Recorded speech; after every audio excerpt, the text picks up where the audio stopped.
The Mariners, huh? Home game? Hadn't won a home playoff game since 2001. That's our wheelhouse. That's Griffey. That's big unit. That's A-Rod. Mike, you got wrapped up in the Seattle Mariners last year. Were you paying attention to them at all this year? Have you checked in on them even during the playoffs? So I'm in a Mariners group chat with Mina and some other sports media luminaries. So that's how I've been able to follow them. I haven't watched a single game, but they're all over my algo. Big dumper guy. I'll check back in this week now that the football weekend is over. I have to be careful on this one because I'm not 100% sure. Why were we acting like Julio Rodriguez is dying? Like, I was super confused about, like, all of the honors and everything that we were doing for Julio Rodriguez. Like, you got a hit and an RBI, good. But, like, we were acting he's not retiring. He's, like, 32 or something. What? Seattle badly wants a superstar. He is part of... They have one, big dumper. Yeah. He's going to be the MVP of the league potentially. Yeah, but him, he's now the old guy. He's now whatever Ken Griffey Jr. was when A-Rod was coming up. Like that. He could never. He could never. He's 24. Didn't you have a jersey? I do have a Rodriguez jersey. That's the Rodriguez? He's 24. Why are we acting like this is the end for him? He's one of the old-timey Mariners. He's been there suffering for years. He's 24. Older than C.J. Stroud. Man, they're making high school players who are dominating FSU who are 17. Like, I don't even understand how it is a 17-year-old can run a college football sport on the road with perfect passes. He's 17. You guys do know the U is back, right? To work. Football is back, Jack. Oh my, we've waited for so long. We're so damn excited that we put it in a song. Don't need no check downs. Give me big hits and quarterbacks. Keep your fantasy team from falling off the track. Football is back, Jack. Whether on the ground or through the air, when the chips are down and you throw a prayer, when your team is primed and on the hunt, it's 4th and 10, you refuse to punt. When the shoulder pads and helmets crack, that's how you know that football is back, Jack. Let me hear you say, football is back, Jack. This high is wild and out of control, and we're gonna ride it every week till we reach the Super Bowl. Don't need no check downs. Give me big hits and quarterbacks. If you say this game's the best, I'll say it's a gag. Football is back, Jack. Football is back, Jack. Football is back.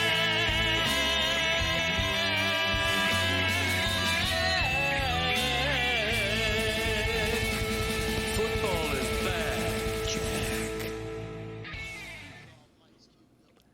I meant to get to the Panthers fighting the Lightning when we were talking earlier because the delight on Roy's face as the two-time champions returned to work by just creating a riot that if it happened in any other sport, a riot of such intensity, we would ban the teams forever and organizations and say you cannot behave that way. That was supposed to be a professional hockey game. You cannot have 7,000 penalties and a guy getting an assist who'd been ejected. Well, I can tell you that the Panthers didn't create that riot. It was the Lightning, and that was in response to Thursday's game when A.J. Greer. It's in response to the last 10 years, Roy. Okay, fine. It's not. It's in response to the last 10 years of the fight for hockey has been in this state, which is funny at Canada's expense. And they're fighting the Lightning because bleep you, Lightning, we took what was yours. That's why they're fighting the Lightning. You're going to go to the micro on that? Yeah. These are organizations that hate each other because the Panthers took what the Lightning got because the Lightning taught them how to take it. Well, I mean, the Panthers kind of taught themselves with what they did with Vegas and losing that series. But yes, you're exactly right. The Panthers had a goal removed that they scored in that preseason game because Mikkola assisted it after he was ejected. Think about that for a second. I got some stats for you here. There were 20 roughing minors. There were 4 majors that weren't fights. There were 5 fights, 2 match penalties, 6 10-minute misconducts, 12 game misconducts, 65 total penalties. It was a riot. Preseason. They didn't play a hockey game. It was a riot. You know how I'm watching football, and every once in a while, soccer breaks out with the kickers, and rugby breaks out with the tush push, and or boxing breaks out, and we're like, don't put this with my sports. This was a full-fledged riot. 322. That was penalties. not a hockey game. That was the Panthers and the Lightning have been fighting over the state for the last 10 years, and in college football, the 3 teams have been fighting for the state for the last 50 years. And I am not going to be a prisoner of the moment on this, so I'm going to offer you some qualifiers. And I'm going to say that I understand that the University of Miami is fully capable of losing a football game to Duke or Georgia Tech. But the team that I saw do that in Tallahassee to that Florida State team that was 2-10 last year and confused us all with what happened at Alabama, the University of Miami can beat you more ways than any team in college football. They are the best team in college football. Maybe Ohio State could beat them in a game because whatever, but the talent they have more ways to beat you than any team in the sport. It's obvious. What Texas just had happen to them in Florida, these are not one-game samples. Over a month, the best athletes are always in Florida, and Miami has ransacked them. I saw USF. USF is a good football team. USF has a ton of talent. And look at what happens when Texas goes into the swamp. An offense that was incompetent with the Gators suddenly makes what's supposed to be the cream of the SEC and the guy with the quarterback chromosome. Oh, no, Texas, you're not even going to make the playoff. You're Penn State. Fraud. It's bogus. Florida takes the sport back. So now it's Florida and Ohio State. Because what you saw from Miami in doing that to a physical FSU team that did that to Alabama is, you can't play with them. They can beat you with big plays now. They can beat you with defense. They're not going to do all of the dumb things. They'll take a touchdown off the board because of an illegal procedure. Fine. The kid turned 18, had 3 touchdowns, one of them taken away. The one that was taken away was prettier than the others, and one of those was a pro throw. So Florida State got ransacked. Do not let the score fool you. Maybe Miami loses a game because whatever. The stuff that's been at the end where they go conservative in the second half, maybe they lose a game, but they're better than anybody else in the first half because when they take the field, they're extraordinary. Like they are the balanced thing that doesn't exist in a sport that's gone true parity. FSU did a really good job against Miami's run. They kind of sold out for that. Miami was prepared for that game plan, knew that they could take some shots on some corners. That gamble entering the game for his career, Carson Beck was 3 of 15 on balls that traveled over 40 yards in the air. In the first half, he had 2 of such passes. The third bounced off of Malachi Toney's hands. It was an absolute dot from Carson Beck. I think maybe we should apply the context of it raining down here for a month straight when we have conversations about Carson Beck. He was dynamite. And I heard I did a lot of listening to FSU podcasts both before and after the game. And a pretty good analogy was made by one of the FSU podcasts is Miami's that power hitter that a pitcher decides, if you want to beat us, you're going to beat us. We're going to throw low and away, and you're going to have to find a way to beat us. Okay, we'll go Oppo. Like, okay, that's what you're going to give us. We'll beat you whichever way you want us to. Miami's a very deep, very balanced team. Why are your hands tied? Your hands have been tied. This program's hands have been tied for 20 years. Why are your hands presently tied? That looks like a good, tight. I cannot tie the kind of knot that is required, a fisherman's knot, to get Mike Ryan so that he is not able to move his hands. What's happened here? This was my second loss at the Dentech bucket. I thought I was definitely going to have another loss this last week. Shout out to Mac Jones, who saw a dead body before the game. That was crazy. Appreciate that. One of the more improbable straight-up victories. So thankfully, this settles my account at the Dentech bucket debt. Does someone look cooler than they ever will? Like, the coolest anyone ever looks is roping a boat. When someone gets on the dock and they do that thing where they can just by flinging the rope. You tie think that's the knot. the Billy? That is the peak Billy, of humanity. What are you looking at? It's a Nothing. I'm just listening. I'm here. Give me something cooler. Beat it.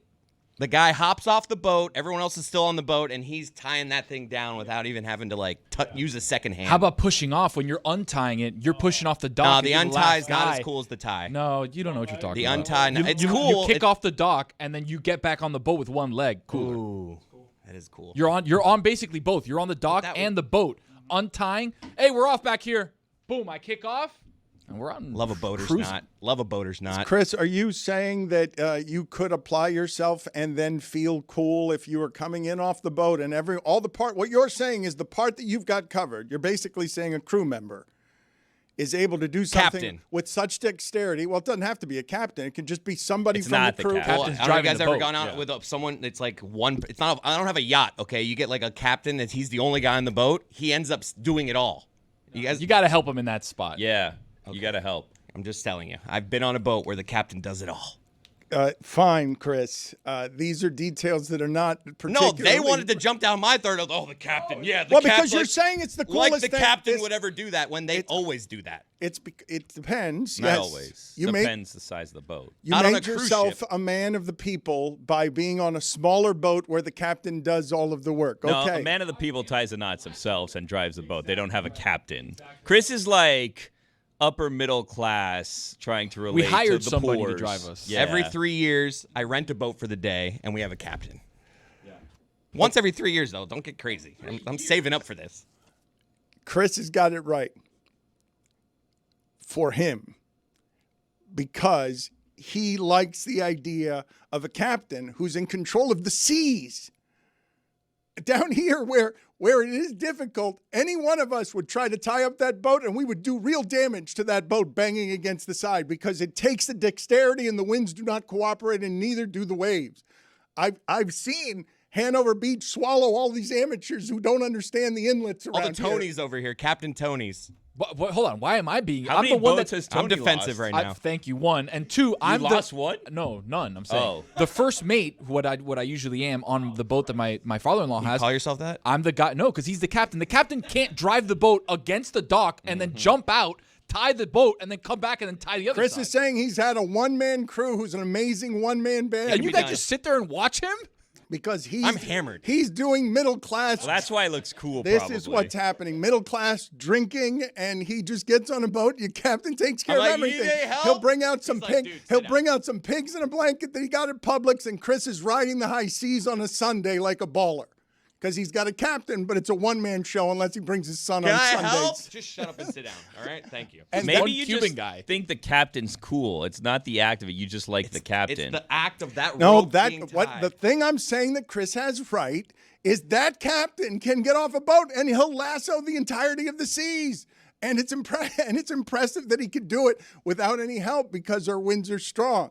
And so is our local college football team. The University of Miami, because it now has, and look, health matters and all the qualifiers, okay?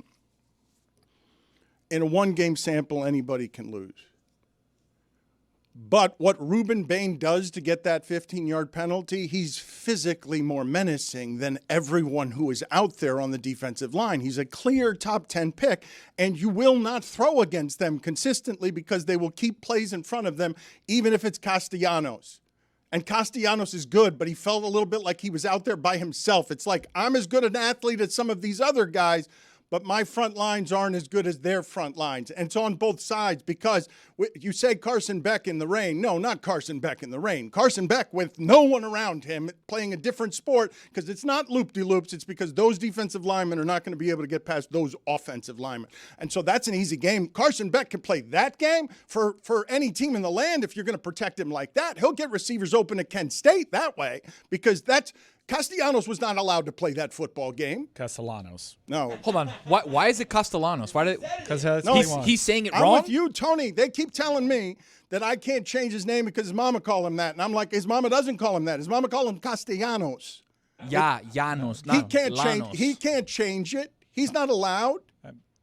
I think that's usually how it works. No, it doesn't work that way. Dan, I'm with Really? you. That's all right. Ruben Bain had 11 pressures. This duo of Mesidor, there was a great moment, and it was if you were there, you could notice it. Castellanos is doing his thing in the backfield, very slippery. He runs into Ruben Bain, who has his arms outstretched. I can't display it because my hands are tied. But he's like, you're going to run into my arms. Castellanos puts a foot in the ground and decides, I'll just run into Mesidor's arms instead, please. Thank you very much. 11 pressures. The sack numbers aren't there for Ruben Bain, but if you're watching these games, Ruben Bain and Mesidor are absolutely wrecking these things. So here's, having watched, like, this has got some history behind it, okay, when I'm talking about what championship teams look like at Miami, just physically what they look like, how you can't get side to side on them, and even if you're a 6'6" wide receiver, you can't get past their secondary either, because we've had down here some champions, and we had down here that before Burrow and Jamar Chase was the single best college football team I'd ever seen. It was Butch Davis learning what needed to be learned, so that all of the athletes out there, you were like, oh, I see now in the pros why it is Ohio State's been good for 10 years. Look at all those receivers that came out of Ohio State. Of course, that's how it happened. Miami has never had this as an edge rush. Like, never had it. Like, I'll go back to Daniel Stubbs and Bill Hawkins, but they've always gotten the pressure up the middle. It's never been two beasts on the side that you can't get outside of either because they're too big and strong. Yeah, two guys at the same time. Like, again, try not to be hyperbolic, but this season goes away that it's looking. You can talk about Mesidor and Bain as potentially the greatest edge rush duo in the history of Miami. You mentioned Ohio State. Miami, I know nationally everyone just is going to make the assumption, well, it's NIL, they're going after all these blue chippers. And yeah, there are some blue chippers here, but let's look at the guys making the impact in this game. There was a sequence there, and this was highlighted by Gabby Urrutia of Through the Smoke. There was a two-play sequence in which Miami got 80 yards from true freshmen. Bryce Fitzgerald, a 4-star true freshman, gets an interception, runs it back, and then Malachi Toney, who was a 3-star, gets a huge bomb, and Miami wins the game there. Ruben Bain, 4-star, should have been a 5-star, led the state in sacks, was a 4-star. Jacoby Thomas, who was absolutely flying all over the field. This was a rotational guy for Tennessee that Miami gets in the portal. Miami is also doing some really good talent evaluation. The way Alabama lost when it went to that stadium, and that's Alabama. And we erased how quickly all of Alabama's last 15 years in saying, Alabama's done, and Florida State's back. No, Florida State has really good athletes, but they're not the best in the state. The best in the state has ransacked the state, and the best in the state has a football team that I haven't seen down here. This was not Rick's football team that got into the top 5. I doubted that team all season long. I never thought that team had the best players. But this thing steps on the field, and what I'm telling you, haven't seen what USF actually is.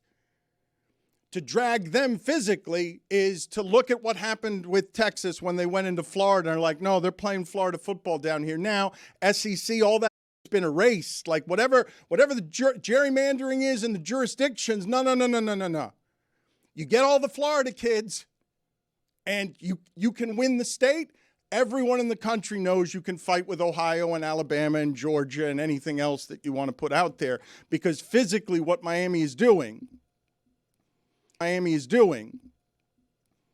Stadium, and I can hear him on the microphone in the end zone doing the war chant at 28-3 because it's gone that dead after Jimbo Fisher, who knows what champions look like, is weeping during the pregame because they're doing the war chant. But no, not yet, FSU. Like, not yet, because the state has been taken. It's fixed.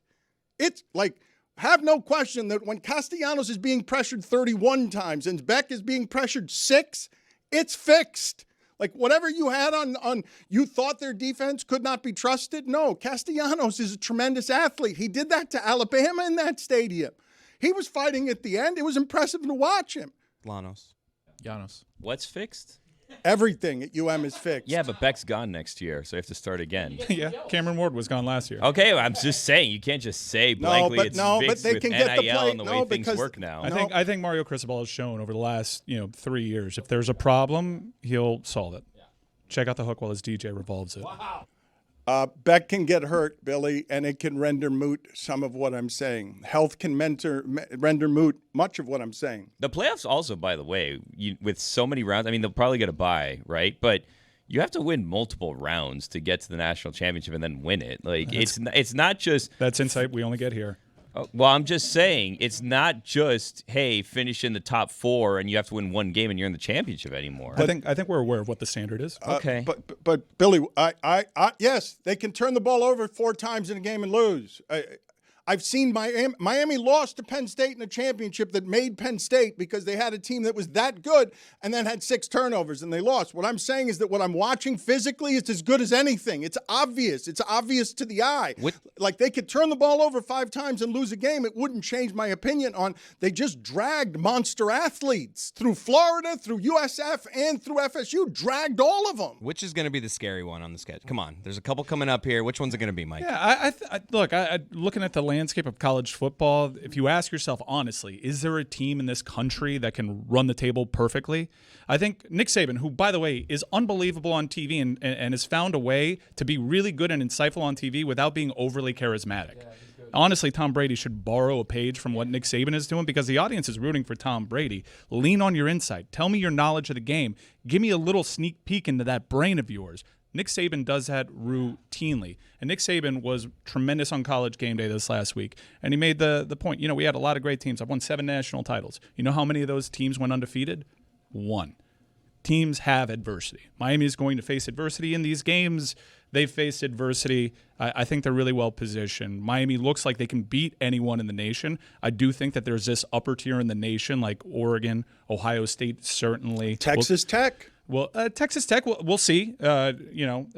Texas Tech's defense, no doubt, looks like they're formidable. I'm not ready to write off Texas, but I'm really shocked at what Texas's offensive line looked like against Florida. Florida's still missing guys on defense. They got one guy back on offense. Dallas Wilson seemed to make a difference, although them running the ball seemed to be the key thing there. I was stunned. This is a program that famously had an NIL program where every offensive lineman got $1 million. Got a 7-figure deal, and Texas got dominated at the line of scrimmage. Arch Manning had no shot in that game. The thing that I am saying, Billy, and I understand I have not done this before with the University of Miami, and I'm telling you, I didn't do it when they were 10-0 for Mark Richt because that was an inferior team physically. I haven't seen what Malachi Tony is here since like Santana Moss and Kevin Williams, where they have a little jitterbug who's faster than everybody out there. And you can put him back on punt returns and he just knows how to do what Devin Hester does, and you can't teach it. Malaki. It is funny. Devin Hester is actually a good one. Like if you clocked his speed, straight line speed, Devin Hester, like what you remember of Devin Hester doesn't exactly compute there. And Malachi Tony does look fast on the field. He is not this speedster guy. He is doing it by putting a foot in the ground and being decisive, having incredible vision. The stiff arm that he had on the one that got called back, like this kid is an unbelievable natural at the game. It's a Restrepo with deep threat capabilities that are larger than and more obvious than Restrepo's. Like again, any of these guys can get hurt, but the way that he's trending is not something I've ever seen in the history of the school from someone who just turned 18, where it's like he can go into any swamp in America and beat your football team with 60-yard plays. That's not something that's very common at even Miami, who has had plenty of big play players. He was forced to play a lot of quarterback last year because he was at a school in which our best players got to touch the ball every time. So that's another reason why he came in as a 3-star. Malaki. So if I can here, because when I look at the entire history of what it is that Florida and FSU have been, Michael Irvin and Deion Sanders right now are playing out their last act on television, figuring out how to dominate the media landscape for the last 30 years like they've dominated it. And Deion just got passed, and he's in bad health, and he's saying he's in pain during the press conference, and he's got blood clots. And I'm guessing that Deion doesn't need or want to do that much longer. He did what he wanted to do with his son. And I guess that physically he's beaten up in a way that makes all of that very hard. But he conquered, got to college football, grabbed one last grift here. And I'd assume that Deion will look for an exit ramp here, and I'm not accusing him of quitting in any way. If you're in harm and in pain and your health is bad and it's hard for him to walk and he's in and out of hospitals and your son no longer plays there and you got Travis Hunter and your son to the big day, like maybe you think he's got a greater commitment to Colorado than I do. I think he's a mercenary who's always been about Deion and got a big bag of money and will probably get out soon. I would have thought that too, and I think it's unfair considering he's there right now. He had all the reasons that you just outlined were probably even more serious when he felt like his life was in grave danger, and he decided to tough it out. Maybe he's decided maybe it wasn't worth it, but I think he's earned a lot because of what you outlined. I've admired these two men, flaws and all, Michael Irvin and Deion Sanders, because they taught me how to love this thing that felt like it had returned on Saturday, where Miami's going to FSU. FSU's priding itself on being the scary place with the culturally appropriated war chant that makes Jimbo Fisher cry because he'll never feel as good, even as the highest paid coach in America, than he did when he had Jameis Winston and he was able to do what Bobby Bowden had such a hard time doing. His teacher, his mentor, Jimbo got to highest paid salary, won with the greatest quarterback that there's ever been as a freshman in the state, and cries with the war chant. Miami goes in there and throttles him. And FSU's been at the top. They go from 13-1 to 2-10 to they're good enough to beat Alabama by 2 touchdowns at home. Whatever else they are, they're good enough to do that, and that means something still, no matter the state of Alabama.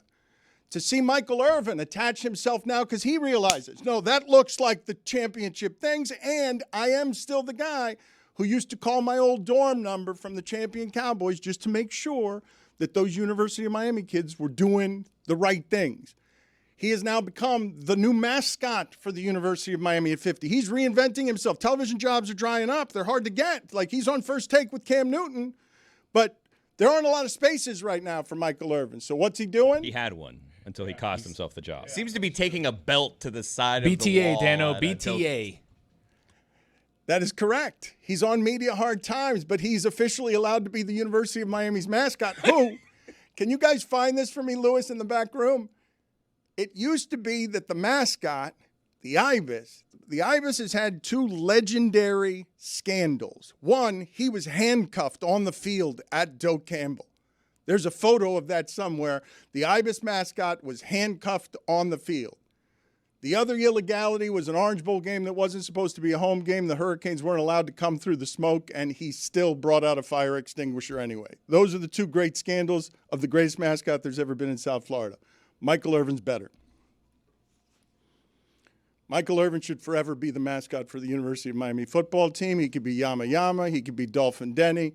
He could be the greatest mascot there's ever been for the University of Miami football team. Does anyone here not endorse that? Will you guys all notarize that if I allow that for the rest of the time? You see him get bowled over during the game? He and Holly Rowe, tough as nails. Yeah. Went to the ground twice during that game. Put it on the poll. Holly Rowe, tough as nails, yes or no? The University of Miami, people are going to see it as an overreaction, I think. Billy, you want to pull the other you want to pull the other side of this today and say No, it's the best team we've ever seen. It's not, Okay. but it's the most complete one I've seen since the 2001 one. Just complete, more ways to beat you. Yeah, I think everyone understands that this team is got to prove it. And like I said, there's a lot of, the parity is so great. I think this was the first time since 1996 that teams this far under 500, UCLA, who I believe was winless and a one victory Florida, that teams that were that bad in win-loss records on the same weekend upended 2 top 10 teams. NIL has leveled the playing field. Parity is fun. I think it actually makes sense to have an expanded playoff field, although people have their feelings, because what teams are right now, they're not going to be come December, come January. Chris, why are you laughing? I could watch Michael Irvin all day. I keep put it up on all the televisions here. Just put him up. Look, I just want him everywhere. Belt on the wall. He's beating. That's not even the best one, Dan. The best one is him doing push-ups in the locker room when everybody's walking in. I go belt. Who's got a better mascot than Michael Irvin as the University of Miami's mascot? Flaws and all. Flaws and all of it. I mean, he's literally in a couple of these standing right next to the mascot and just outshining him. The mascot's like, yeah, go ahead, man. He was all around town, just like in overalls, just talking to FSU fans, getting into the banter game. He's about this Miami football life. Don't you think it's funny, though, that he was from afar envying what Dion was getting in Colorado? Because Michael can't do the things Dion can to become a coach and leader that way. Nobody would ever entrust him with anything except this. I'll give him this, and I'll give him a lifetime. Where does he find the energy, Dan? Push-ups in the locker room, Dan. That's all you got to know. Like, Limitless energy. Look, right here. What The is it? mascot Like, I feel like I got to do push-ups. The mascot is hyping him up. This guy's tank is always on F. How? How does he do it? He's an older man. Danny Cannell was on satellite radio interviewing Joe Zagacki last week, and I got out of the car but was legitimately interested in what Joe's answer was to this, because he was asked, what's the best of the games you've ever seen with the Seminoles and the Hurricanes? Which is the one that you remember the most? The one I remember is the one that Michael Irvin in the fourth quarter, down 19-3, came back and stole their championship, running down the sideline, and Tony's faster than Michael is. Like, Michael wasn't even one of the faster guys, but that's what those champions look like. And Told you the belt. this team looks like that. This team has Jason Taylor coaching the defensive ends. Like, do you guys realize that how Jason Taylor's going to get into this game trying to be a head coach? By having to do what he's done with those defensive ends. They are learning from the best person to ever rush a passer in the state, in this region. Like, Jason Taylor's working as an assistant coach, a Hall of Fame assistant coach, coaching these defensive ends because they know it's championship good. They know they have the bodies and the money to compete with anybody. When I say it's fixed, you're right, Billy. They'll have to buy another quarterback next year. But those recruits saw what they did to Florida. Like, this is Miami taking the state back. They haven't been able to do that for a while. It's been a minute. I mean, but that's not what they hired Mario Cristobal to do, was to win the state. That's correct. Yes, it was. No, it was. It begins down here. You win the recruiting battles down here, and you feel like if you win the recruiting battles down here, you have the guys to develop and give your team a chance. They are nationally relevant. He's done it inside of 4 years, and he knows the job's not finished. He is back here to win a national championship for Miami. Whether that's this year or down the line, it now feels like we are on that path, and it hasn't felt like that in a very long time in terms of being sustainable, in terms of being real. Yes, Billy is absolutely right. He was brought here to win national championships. You know who said that? Mario Cristobal. You know who says that privately? Mario Cristobal. You can't get there without having these benchmarks along the way. Winning the state, back-to-back state champs, dominating at the line of scrimmage, looking like the best team in America at times. Yeah, they're on their way. Does it feel like the tide has turned a little bit on Mario? All the time. Is it early to say, or is it? When Mario Cristobal knows more about analytics than people in the NFL right now, because for the life of me, if you think making a two-score game with a field goal is the right move, don't talk to me. Don't talk to me. You go to kill that game. And he made the right call there. The execution was bad. They probably should have called the timeout because it was rushed. Malachi, by the way, had a touchdown if he doesn't run into his offensive lineman. Lucky. Billy, I see your face. Now, I want to go down a couple of paths here, Chris. Help me do it, because Mike just threw in a privately there that seems like it's bigger than happen to know and needs imaging. Like that Mario has said something privately suggests that he's talking to Mario or eavesdropping on Mario in private conversation. So when Mike says he's been saying it privately, okay, I want imaging for that, because that seems to be a higher standard of journalism than even happen to know. Don't you agree? Like, what was that? He said it privately. Well, it's like he knows what the standard is here. He knows what the standard is here better than I do, better than you do, better than Billy does. He knows what it means. So to that, for a second, knows what the standard is. Yes, this is a very emotional story for Mario Cristobal, who can tell you the exile story and what it meant to coach both FIU and Miami. And he's a lunatic, okay? Just overzealous beyond all measure, indefatigable. I guess if Jason Taylor were sitting here right now and I asked him, are you scared of Mario? He'd probably say yes. I think. Just the intensity is not sane. It's I've got to be better than my brother. It's I got to be better than all the other Cubans. It's I got to be better than them at Miami with the Columbus crew behind me. I got to represent Miami. I've got to represent Miami for people Tony's age because his dad knows what I am as an offensive lineman who shouldn't have been playing 100 pounds heavier than I was because I was willing to get, ravage my body in the name of what you do to win this game. A wordy sentence. I guarantee beans you. and rice. I guarantee you, it's more like title good. Yeah, but this now. This person is infected with I'm going to win at we're tougher than you up front. And he's got his lifelong friend next to him, doesn't come up to his knee, who's the offensive line coach. And what I'm watching that I'm telling you is championship good is no, they'll devour you up front too. Like it's not what it was last year with Cam Ward. The secondary will beat you. You want to do it with the linebackers? If that team stays healthy, it's just very clear that there hasn't been this balanced a team here in Miami in 20 years. You can't say this feels like the Stephen Morris University of Miami, Billy. Can you? Do you feel like this is all hyperventilation and absurdity and that we're all on Michael Irvin stuff? No, I'm just saying you brought in Mario Cristobal when there was a 4-team playoff. He did not make the 4-team playoff. It was expanded to a 12-team playoff. He did not make the 12-team playoff with the number 1 pick in the draft. The team looks good now, but you didn't bring him in to simply say we beat FSU and UF every year. All correct. So, you still need to make it. And we've seen good teams that make it to the playoffs that don't end up winning. So when the standard's a national championship, you can't be going around saying 5-0, everything's fixed. I think you can say the major problems facing this program are fixed. You can't get back into that conversation being national title good without the guys getting picked at the top of the draft. Miami just hasn't been doing that. They had this unbelievable streak of getting first-rounders drafted, and now we're looking at a roster that potentially has 4 top 20 guys on it right now. To get there, you need the horses to get there, and he's getting that. So let me just ask you this. But Billy. recruiting's never been his problem. Coaching is his problem. That is correct. So, saying that the team is well-rounded and you have all the recruits, that's fine. What they need to overcome is him. Yeah. Is this not a well-coached team? It's 5 games into the season. All right, and they've had the hardest schedule, I think, in the nation. And I think that I hear you.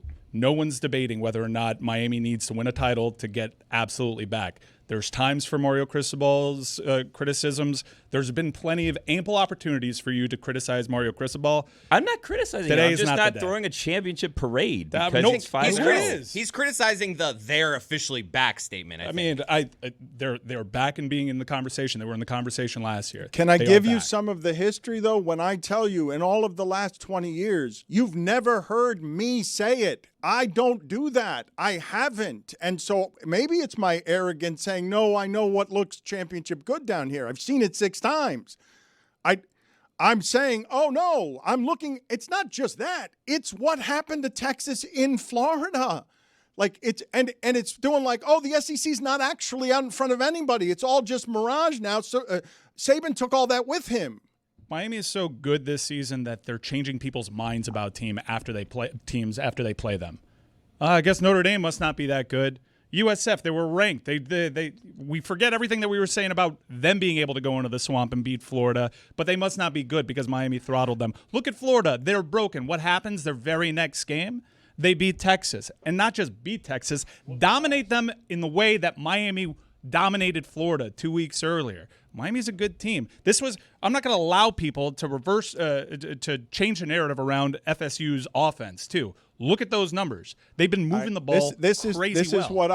This is what I'm telling you. It's not just the ego of arrogance and what I feel like is expertise. It's because I watch that Miami team and I'm like, no, I trust that all that I'm seeing there is so. That all of that is durable, sustainable, solid, because those are all athletes. Because when I'm watching the USF game against Charlotte and they're getting up 23-0, and I know it's Charlotte, but 6 I've never seen this before. First quarter, 6 dropped passes right in the chest of USF players because they haven't learned how to play football, but they're unbelievable athletes. They have to go to USF because they can't get into the other 3 schools. The other 3 that are taking the players are UF, FSU, and Miami. And what Miami did to USF to me is more impressive than what they just did to Florida State. Because In the USF game, they finished it. There were no questions. Like, this one will be 28-22, and people will wonder because they didn't watch the entirety of the game. They're like, Miami's playing close games late. They're going conservative. But I'm watching what is clearly a team of better athletes, top to bottom, front to top, like all of the positions, in a way that's obvious. Stephen Morris's team didn't feel like this going in top 5 to Pitt. Like, it wasn't. Stephen Morris. You did not trust them. I trust them despite their coach. I feel like their coach might botch one of these late. I've seen him do it a number of times. Dan, what other team in the nation is putting belt to ass on a brick wall? Okay? What team, Dan? This episode of the Dan Le Batard Show is presented by DraftKings. DraftKings, the crown is yours. Yeah. Roy, can I get a burnt hand update, please? Ooh. It's looking pretty good. I thought it was going to be a lot worse. There's not really much damage to be shown here. Let me see that thing. Yeah, look at that. Where's the actual burn? All 4 fingers right here. Oh, the tips. And the thumb. Yeah, it's on the tips. Wow. But not really much damage. All right, congratulations. You got out of it unscathed. All right, so yes, you blamed not unscathed because you blamed your wife for burning your hand. Yeah, I did. And I assume that when you got home, you did not return to unscathed. I'm assuming all that gets back to her, does it not? You think she listens to the show? Not her. It just gets back through sources. No? No, luckily. Okay, congratulations on that because it was one of the most offensive things I've seen anyone do around here. Blame your wife for your burnt hand. So I wish someone would bring that back to her, and I wish it would cause you trouble at home. Why? Because you blamed your wife instantaneously because you came in with a burnt hand when you're an adult human being responsible for your own actions, and you said it was something she said that annoyed me. I'm sure you couldn't even remember it. I understand that, but why are you trying to wreck my marriage, Dan? I'm not trying to wreck your marriage. You did say you hoped that he got home and there was trouble in his marriage. But because it'd be content. I'd like the content. But that's his life. He has a child. You want the child to come from a broken home for content? He's a child. I don't want the home to break. I think that they could withstand it through the love in their marriage. Well, my life is content for the show, so yeah, I guess you're right. Okay, and you burnt your hand and now you're fine, and so even that content was a lie. Because there was a lie. Well, you don't have any blisters. No one. Did you guys have? Look at his hand, Chris, and tell me you see anything. It'd in the be way hard to tell. It was close. Like if you said to me, "Where on my hand was I burned?" I can't tell by looking, and you need to be able to tell if it's a real burn mark. Anyway, I feel like before I get to Dolphins talk, because I did want to talk to Chris about how he feels. They will turn every running back in the league into a 200-yard back. Everyone, every week against the Dolphins, if they want to run for 200 yards, you can tell them that that's what you're going to do. You could do it with your backup lineman. You could do it for a bad Carolina team. You could do it with 2 offensive linemen out. Whoever your running back is, he will have 23 carries for 200 yards. It doesn't matter who you put back there. Every week, the Baltimore Ravens are standing in your historically bad defense argument. Because that team is shite. I saw the stat given yesterday on the Ravens that there's $280 million in salary cap and $160 million of it is out for the Ravens. They gave up 37 points again yesterday. That's historically bad. There are a couple of things in the sport that have been historically bad because already over the first month of the season, the Lions are on the verge of being a team that averaged 33 points last year and now more than that this year. And if they did that, not since the 1941 Bears has anyone had an offense that scores 37 by accident because on a bad day in Cincinnati, they'll turn you over 3 times and they'll feel like they left 20 points on the field. I saw that stat live during the game, and I was like, damn, okay, so I guess they're better without Ben Johnson? They're the best offense in the league, point total wise, and they got great field position in that game because Browning is a turnover machine. Kalawasa. Browning and the Raiders are something that you see can nuke the entire architecture, even if you're Pete Carroll. If your quarterback turns the ball over 8 times, I mean, if it's Jackson Dart, you're going to lose at the Saints because you turned it over 5 times, and I thought that that's how all young quarterbacks look. I don't trust any of those on the road, but Jane Daniels has moved all of that. And C.J. Stroud every week has us going, well, what happened there? You're 24. You're 24 years old. Is it over for you? He got mad at everyone. He's like, you guys I was trying to be fun and light, and you guys took it in. It's like, you said you're old. Like, you said it. He said he looked at high school tape of himself, and what he noticed is, oh, look, the ravages of football. They'll slow the body down. And then he's like, why would you guys take that and run with it? I barely said anything. The game from yesterday that I actually want to talk about, we'll get back to the Dolphins tomorrow. They really don't deserve our attention. Somebody does, though, Dan. Somebody does. Kind of good. Forget about Tua. He wasn't even the star of the show. The star of the show was the guy on the broadcast. What was up with him? Did you hear him? He was very excited. It was the first time he had called a game. I think his name is Collins. He does the Hornets broadcast Eric also. Collins. Eric Collins. He was a little bit disorienting. He was very excited. I wasn't ready for that level of excitement. I wasn't ready for the Hispanic Rico. We have a montage of his work yesterday. Tonga Bailoa has Waddle. He's open. Touchdown. And Donald, look at him. What kind of speed do you get, young man? To the end zone. Achan, did he? He did. Look at this. Donald still on his feet. Caught back in the end zone. Xavier Leggett. Tonga Bailoa. Got his man. Touchdown, Waller. Young. Caught. It's Horn. Bryce Young. Got his man. Touchdown. 3rd and 10. Down goes Tonga Bailoa. That's fun. You didn't like 3rd that? and 10. Wait, you don't? You're negative on that? I Not love that I was negative on it. I was just disoriented by it when it was happening during the game. I was like, man, he's really excited for a 2nd and 6. Gus Johnson vibes. Yeah, I was going to say, this is just where I think we all are in life right now. Because when Gus Johnson was doing this like 8 years ago, everyone was like, this is awesome. I love this energy. And now this guy's doing it like, oh, God, calm down. Dude. Rico! He's so happy about. The world sucks. There were a couple of great catches in that game. I mean, Leggett and Achan had great catches, but you have to dress up the game a little bit, don't you? Was it Schlereth? Is that their 5th broadcast? What is that? Is that their 4th 6. broadcast? Who's counting? No, but if I say nationally, It's down there. If I say nationally, hey, you got Carolina Dolphins this week. That's Schlereth is what, the 4th team or? We don't have to count numbers. They're pretty low He down was there. hilarious on that call. I love that Schlereth doesn't give a bleep and has fun and has more fun than most of the broadcasters, but he's working with, his 40th partner here, and this guy swaggers into the booth and he's like, watch this, I got a little Latin flair and a little Gus Johnson for you, and Man 101 wants to slap him with 6 of his dead fingers in the face because he's like, another one of these turds coming around here trying to mess up the broadcast. Honor football, young man. Honor the sport down there. We're calling Carolina, and we're expecting, at 5 minutes left in the game, we're expecting a Tua over. No one expected that game being featured on Red Zone as much as it was, right? I think it's more of a testament to how bad the 1 p.m. slate was, but I saw way too much of that game for my liking on Red Zone. Man, what was the best one? We had Eagles Broncos. That was like the good stuff. Ooh, guts. No, Patriots, Bills, like Drake May's good. And Oh, yeah, but we're going talking 1 about the p.m. talking about that slate, 1 though, p.m. 1 slate. p.m. Yeah. Wolf.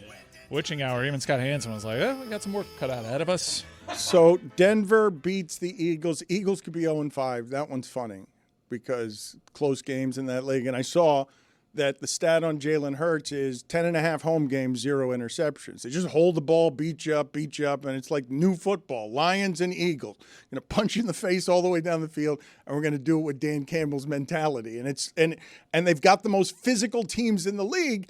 And from behind them, here's Baker Mayfield galloping around on a stallion, trying to throw a rope at like, oh, Sam Darnold, really? You're going to match me stat for stat as we're going to light up the skies, and Baker's going to take it from me at the end because Sam Darnold. Doesn't matter who's out. Is Wirfs ever going to play for me? My franchise's greatest receiver is out. Bucky Irving, an absolute dog in the backfield, out. Doesn't matter. Best defense in the league, cross-country road trip, doesn't matter. Baker Mayfield, MVP. You mentioned roping. I bet Baker Mayfield could rope a boat. For sure. It is really cool to watch Baker Mayfield. I remember this show arguing, right, as the Cleveland Browns, like, swallowed him up. Like, just bad organization swallows up a dude who wants it so badly. The Browns, I saw yesterday, have gone 10 straight games scoring 17 or fewer points, like trying to get a quarterback, trying to get Johnny Manziel, going with Joe Flacco, and then losing inexplicably a game to lead off your Sunday where Carson Wentz does something no one's done since the year 2000. 9 for 9 on a drive. That's the Brady era in there. No one has been as good on a late drive than he was when Myles Garrett is gassed and sitting on his helmet, and they got to call timeouts for Myles Garrett because he's tired of chasing Carson Wentz all over another country for this Browns team. It was really important you knocked off those 11 seconds on the drive before Stefanski. Right. Myles Garrett is exhausted. Couldn't get. It wasn't even about blocking him. I don't know what the hell they did to Myles Garrett. They were calling timeouts so Myles Garrett could sit down. Why? Because Carson Wentz was eating. Right down the field against the best defense in the league, Browns, there goes your season. Because we've got Justin Jefferson, 9 for 9. No quarterback has done it since 2000. That's the Brady years in there. Carson Wentz goes right down the field. Those two teams don't matter. They don't matter. Vikings could matter. Vikings matter a little bit. Where are you putting them? Wild card adjacent. Could be. I'll be playing meaningful games in December. Good roster. All right, wait a minute. You don't think they'll be playing meaningful games in December? Okay. Good roster. I don't want to go any further. I do not want to take one step further, okay? Not one, without talking about that Arizona game. Oh, thank God. No, because I have failed in not talking about the difference in that league between winning games and losing games, and the difference between being 3-1 or 2-2. The idea that the Arizona Cardinals lost a football game yesterday, and I am saying here out loud that not since the Vikings won a playoff game on the last play against the Saints have I been more surprised to see a team lose a game in the last 15 years of football than watching the way that Arizona lost this particular game against the Titans, who had Cam Ward throw an interception for a touchdown. That's the biggest touchdown that For his team. Yes. No, I'm going to try it again. I know I'm going to try this again. Look, I wrote down on notes where one of those I've never seen this He play. threw a touchdown to Tyler Lockett. He threw a touchdown to Tyler Lockett, and these are the notes on that play that I have. Cam Ward dropped back to pass for what might be the single most important pass that he's thrown this season, because that team was headed to 0-5, didn't deserve to win this football game, won this football game only because when Arizona was up 21-6 with Amari Descarado, Yes. Keep going. he goes 71 yards with the football, and then right before the goal line, casually lays it out, and it is not a touchdown. And instead of being up 28-6, the Arizona Cardinals lost a game yesterday that I think it might be the most inexplicable loss I have seen in 25 years watching football because of how the Titans did not deserve to win this game. But Cam Ward's game-winning interception. No, this is what it was. It was clutch by Cam Ward. Cam Ward gets his first win. Spencer Rattler took him 10. Cam Ward gets his first win because they're hard to come by. No matter how much Descarado throws the football game away. Do you think Jonathan Gannon's helping the situation? He had no reaction. What do you mean he had no reaction? Throw up the video again. This is courtesy of local news. DeMarcado feeling terrible about what happened. Couldn't feel worse. Gannon. Yeah, no, let's strike the player. I'm sure that'll fix things. I thought that guy's been hiding a suppressed rage behind the stoicism of having to coach that mountain out in Arizona every year. I think they've lost every game by a field goal at the end, right? This one, look, if you do not know how they lost this football game, what I'm saying to you is a football player who would have given them a 28-6 lead, Descarado, dropped the football again a week after it just happened. It's debatable. I thought it was a touchdown. This is a tough break. Got a tough break. A stupidity that should never happen again in the history of football, and yet happened two weeks ago and happens again today, goes from 28-6 to we're going to lose the football game because of the play I'm about to describe. I had to write it down, and I had to rewind it 6 times to make sure I got all of this right. Cam Ward drops back to pass, and it hits a hand. one hand tipped at the line of scrimmage of a Cardinal. Then it is caught by the two hands of another Cardinal, who drops to the ground and then tries to get up running, and the ball squirts out, whereupon it hits the one hand of one Cardinal, that foot of that same one hand, and then the other hand of the other Cardinal before it hits the hand and the 2 feet of another Cardinal, and ends up in a touchdown for Tyler Lockett, whereupon I remember that Tyler Lockett had gone to the Titans to help Cam Ward because he hasn't made a play for him all season. He went to the equipment manager and he's like, save that ball. I saw that. You can't advance a fumble, but since the ball went backward, touchdown Titans. How do we coach out of the game the dropping the ball before the end zone? You coach them run through the end zone with the ball. I'm You sure don't drop that I'm ball sure that's until taught you in are Pop Warner. through the end zone. That's right. No, I don't mean that first line. You run through the back of the end zone. I hate watching the Titans because I love Cameron Ward so much, and I feel like he's betrayed left and right by his receivers and his head coach. Brian Callahan does not deserve to have that victory. Deciding to not go for 2 in that spot, I mean, what is he doing? I know what you're doing there, Paul. But there were some yes, Cameron Ward, very fortunate to get that first dub. Let's not forget there were some absolute dots that were thrown all over that field. Cameron Ward made plays for that team. I think, look, we rattled off the stats of how Will Levis got off to a more impressive start in his career. It is rare for a team to be this bad with a quarterback taking number 1 where everyone watching knows problem's not the QB. They got to help the guy out. Kyler Murray also turned the ball over on a snap that hit him in the face and might have sent him into concussion protocol. They're claiming that was a leg injury. Dan, I was Jason Garrett turning to the TV. I was like, Well, Tony, I've got to salute you on this, okay? Because I'm not out on Kyler Murray.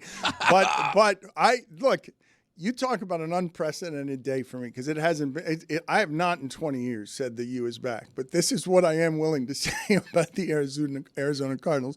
They're just losers. Like, you lose a game like that, like you don't understand how stupid it is that the Tennessee Titans won that football game. The Tennessee Titans were terrible that entire game, and they've just got Cam Ward running around in circles trying to make plays across his body. He's got to throw the ball across his body like no other quarterback in his league because Calvin Ridley was spent 3 years ago. And he needs help. I'm not joking when I tell you, name the nominees on 25 years you've been watching football, and one of you tell me you saw the Arizona Titans game and have seen anything like that where you get 3 fluke plays, like just randomly fluke plays. Cam Ward lost the football game at the end. It was a bad interception. All you've got to do is fall on the floor and stay there. That's all. You don't have to do anything else. And a game where Geno Smith's career is over because he's throwing too many interceptions. In a game where the turnover is the most valuable of possessions, if I tell you right now, something happened in that Colts game where both kickers got hurt. The punter, first of all, getting a punt blocked when you're in full, like that, I'm surprised more legs don't snap and just end up in the bleachers. that's what happened to me, dude. If I would have had that last kick, Dan, my leg would have gone over the house in the back. It's 50 yards back there. Both kickers got hurt, and my immediate reaction was, I wonder if any of these coaches would take those 15 yards right now in the first quarter because the rest of the game, they can't use their kicker. They're going to have to go for 2 every time. I thought that immediately. If the game is predicated on you cannot turn the ball over, the Arizona Cardinals had it twice in their hands, and all they had to do was not move, go into full rigor mortis. Just don't drop the football. No one is going to touch the football. No one's going to bother you. All you had to do was that twice. I don't think you'll find a game in the last 25 years that you can counter me that with. What are you laughing about, Chris? You're right. I'm trying to think. Because the game would have been 28-6, and they were running away with it. The Titans were ready to go home. It's hard to travel. The body hurts. Cam Ward would have been fine going 28-6. Okay, you can have it, Arizona. We're not going to fight back. We're not going to fight you on this. It was clear. It was clearly that decisive. I have not. Cleveland lost a game that way yesterday too. Like when The Cleveland Browns had a chance with Myles Garrett, who re-signed there, to save their season in a game that in every way they had won because Carson Wentz's offensive line is banged up and it's Carson Wentz. And with all mathematical improbabilities against them all, Carson Wentz had the best drive that there's been in 20 years at the end of a game, in the 25 years at the end of a game in this sport, and it just kicks off your football Sunday. And that's a crazy stat because I feel like I've seen 4 very recent Baker Mayfield games where he's doing that down the stretch. But that pass in the end zone, the ball placement there, that was almost as astonishing as the still image of Carson Wentz meeting Dylan Gabriel at midfield, and you realize Dylan Gabriel's very, very small. It was probably a bad draft. Wentz pick. is huge. Oh, this part's funny, Tony, when I'm watching the University of Miami. Yes, Carson Wentz was the highest paid quarterback in the league, and Dylan Gabriel is never going to be because he can't throw the ball more than 10 yards downfield. He'll play one of these games where he gives you. That's why he got drafted. Like, he's got a strong arm. He's just small. But Dan, to your point, it has to look a certain way. And when you're that short playing in that uniform with the dude backing you up that everybody else wants to see, it just doesn't feel it. I have decades of experience being a Browns fan. Dylan Gabriel thing, I don't think it's going to work out. I mean, even watching Panthers-Dolphins, you see these two little quarterbacks. And then you watch Sunday Night Football, Josh Allen, even Drake May looks good. You're just like, this is what it should look like. Why am I watching Panthers-Dolphins? It's got to look a certain way, Look at Coach. Kyler Murray. Drake May. He had that one looks move. Good. He had a good move, though, Dan. I'm not going to be a total hater. He had that one good move where he shook, I think it was a defensive end out of his shoes and scored a touchdown. Great. The only way to overcompensate that is if you have an 8-foot moxie and the way that Baker Mayfield has. Wow. Yeah, this is one of the things that's going to be in play as it relates to Baker Mayfield. I want to talk about that for a second. But first, let's get our nominees here, Chris Cody on Hampton Farms and the Nuttiest Fan. I'm nominating Michael Irvin as University of Miami mascot. I'm nominating all of his histrionics. Let's build up. Let's build up to that. It's the Nuttiest Fan, brought to you by Hampton Farms. Get nutty with Hampton Farms, the official peanut of bowl season. Vote for your favorite Nutty Fan at LeBatard on Instagram. And be sure to keep an eye out for Lucy at Auburn if you think you are your team's Nuttiest Fan. First nominee, a sad shark leaving Chapel Hill down 35-3. Just not going well for Bill Belichick, and this shark decided to wear a shark costume and then was like, you know what, I'm out of here. I got some breaking news for you guys. According to Ross Martin of 247 Sports, the University of North Carolina staff has been directed by Bill Belichick not to post or repost anything related to the Patriots, which explains why there were no posts about Drake May's performance Sunday night in the win over Buffalo, per Ross Martin of 247 Sports. Not a good look. Well, not a good look, but also amazing to watch the pettiness of Bill Belichick at North Carolina as the Patriots have now regrouped. It'll be one of his players, Vrabel, who brings them back because, oh, look, they hit on the quarterback. The North Carolina kid we all thought was a top 5 prospect while he was at North Carolina, and now North Carolina can't even celebrate it because they got Belichick on their hands. Our second nominee for Nuttiest Fan by Hampton Farms are these Ohio State fans. Someone's got to explain this to me. They're at some point I guess they're at the shoe. They're all taking their shoes off and lifting their shoes in the air. This seems ridiculous, but they're all doing it at once. That had to be a smelly section, am I right? Yeah. What is that? What is the history of that? It's the shoe, Dan. It's just the shoe? They all take their shoes off. And then we build up our third nominee. We've already celebrated some of his antics with the belt. This is Michael Irvin with an FSU fan after the game. Miami's a You still taking your ass home with that loss, though. Miami! Go home, grab that grease, get in your room. You got me. You got me, bro. You got me, bro. You got me, bro.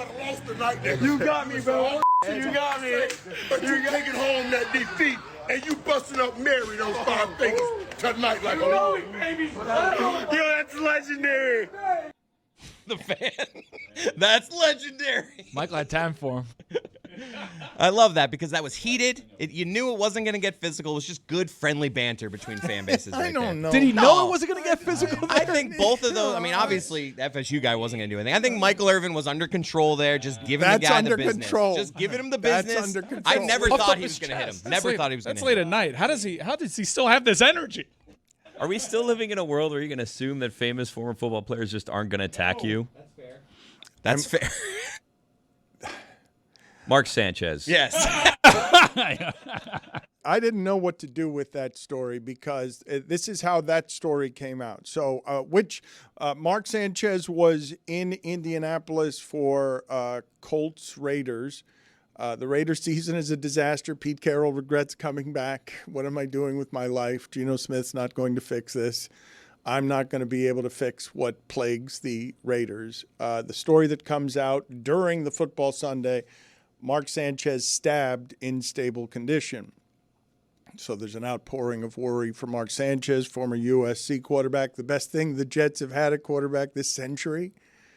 The Jets are the worst. They're 0-5. They had 13 missed tackles in the first half yesterday, and when Dallas was trying to run out the clock just to run out the ball to halftime, they allowed a 70-yard run because the Jets are just awful. The last 3 coaches are 0-3 to start the season, and this is the worst of them, and he starts 0-5. Because the Jets are a sinking pit, and Justin Fields and nobody there is going to fix anything. No disputes. Case closed. No, sounds good for me. Can we put them in the file? Moving on. Let's keep getting those Garrett Wilson overs, though. We could, like those. But we could just put that off to the side and finish the Jet season yesterday, correct? We're all done, everybody? Yeah. Everybody, there will be no coming back from that. So then all of us, there was an outpouring for Mark Sanchez, but then the next thing that happened was reports Mark Sanchez has been arrested. And so what I thought was, good God, how has he been stabbed in a fight? What happened at a nightclub? What drunkenness was there? There's just information that he's been stabbed. What are the details here? The next thing is the police report is, he's not a victim here necessarily. He's not in the police report as a victim, and now he's being arrested at the airport. What happened here? And then the detail I get this morning is 69-year-old truck driver. And so now I only have these small bits of information on whatever was happening in an alley in Indianapolis late at night. But then there's and then pepper spray is one of the details too, that Mark Sanchez had been pepper sprayed. And that's the only information I have on what happened in a dark alley that ends with Mark Sanchez being stabbed. There are details that are still coming out. Again, this is all alleged, but there was an altercation that happened in a loading dock. Mark Sanchez allegedly took exception to how this delivery driver was parking, invoked the manager wouldn't want you to be there, attacked the 69-year-old, which, by the way, there are some photos that have surfaced online of the condition that victim is in. We don't want to watch any of those, it right? is, We it don't is want to. hard. The picture is brutal. It is when you hard see to it. look at. The man apparently defended himself, attempted to pepper spray Mark Sanchez, which, according to what's out there, for the moment stopped him. But then Mark Sanchez went again to attack the man, who then defended himself. And thankfully, I did a cursory search before, and I found it very odd that Mark Sanchez wasn't the listed victim on this, which gave people pause that I'm sure some people in the media regret not displaying initially, because the takes were flying, Dan. Mark Sanchez, well, we do this one all the time, though, just make all of these people who are many different things, we turn them into one thing that we know and put them in the easy compartment. I'm assuming that in his broadcast career, people feel like they know Mark Sanchez. They saw his career at USC. They saw him be great for the Jets, and as a broadcaster, he's got it all together. And I have no idea what happened in an alley at 3:30 in the morning in Indianapolis that involved pepper spray. And I assume that if there was a stabbing, I assume like a box cutter. My mind can go in all places of imagination, but Mark Sanchez is in stable condition at the hospital because he too was harmed by whatever it is that happened in this alley. When you see the arrest details too, public intoxication was among the things that were listed, so you know that there were some other things at play here. He allegedly tried to force his way into the guy's truck. The guy pepper sprayed him, ran away. He chased him down, and then he got. It's obviously, and also, by the way, while he was clearly wrong in attacking an old man, you're not happy that he got stabbed, and you do hope that he has a speedy recovery, even though obviously he seems to have been the aggressor in this situation. And the details are bad, too, when you hear that the truck driver, who's 69 years old, takes down and turns down his hearing aids because the truck is really loud in the alley. So I think the dispute was Mark Sanchez was trying to talk to him. He couldn't hear him because he didn't have his hearing aids in, and that's kind of how things got started. Allegedly. Detective Tony's on it. I read. Well, this Kind is of crazy, huh? well. It's like, what? Okay, so here we are now. Tony, find out more. All avoidable, Tony, if Spiro Dedes was just where he was supposed Thank you, to exactly be. And right. That was a CBS game. It should have never Exactly been a Fox right, game. exactly right. Some people were calling this one out beforehand. It's a Fox game. This doesn't make sense. That should be Spiro. Loading docks are weird, right? They are. Like they're not a uniform height for some reason. If they What do you were mean by all, that?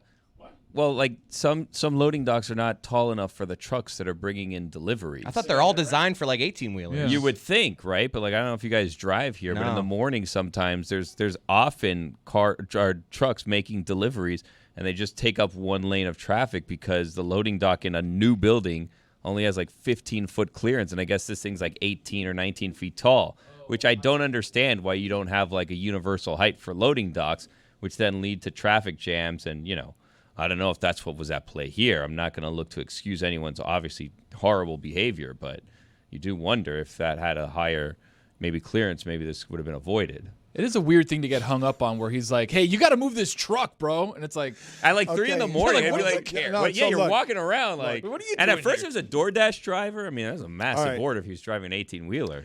So, Billy, I do imagine that wherever it is that your life gets busy on the weekend, because the fatherhood is hard, I would imagine that you would do some really pretty rigorous sleuthing about wherever your imagination would take you once you get the details of stabbing and now arrested to what happened in that alley when you throw a 69-year-old truck driver into the mix. I think we all went the same places with our imagination on being, oh, that's too bad for Mark Sanchez. I wonder what happened, what kind of drinking was involved, who'd he get into a fight with, to he's been arrested, to wait a minute, what are the details here? Why is a man... You see the photos, you're like, Jesus.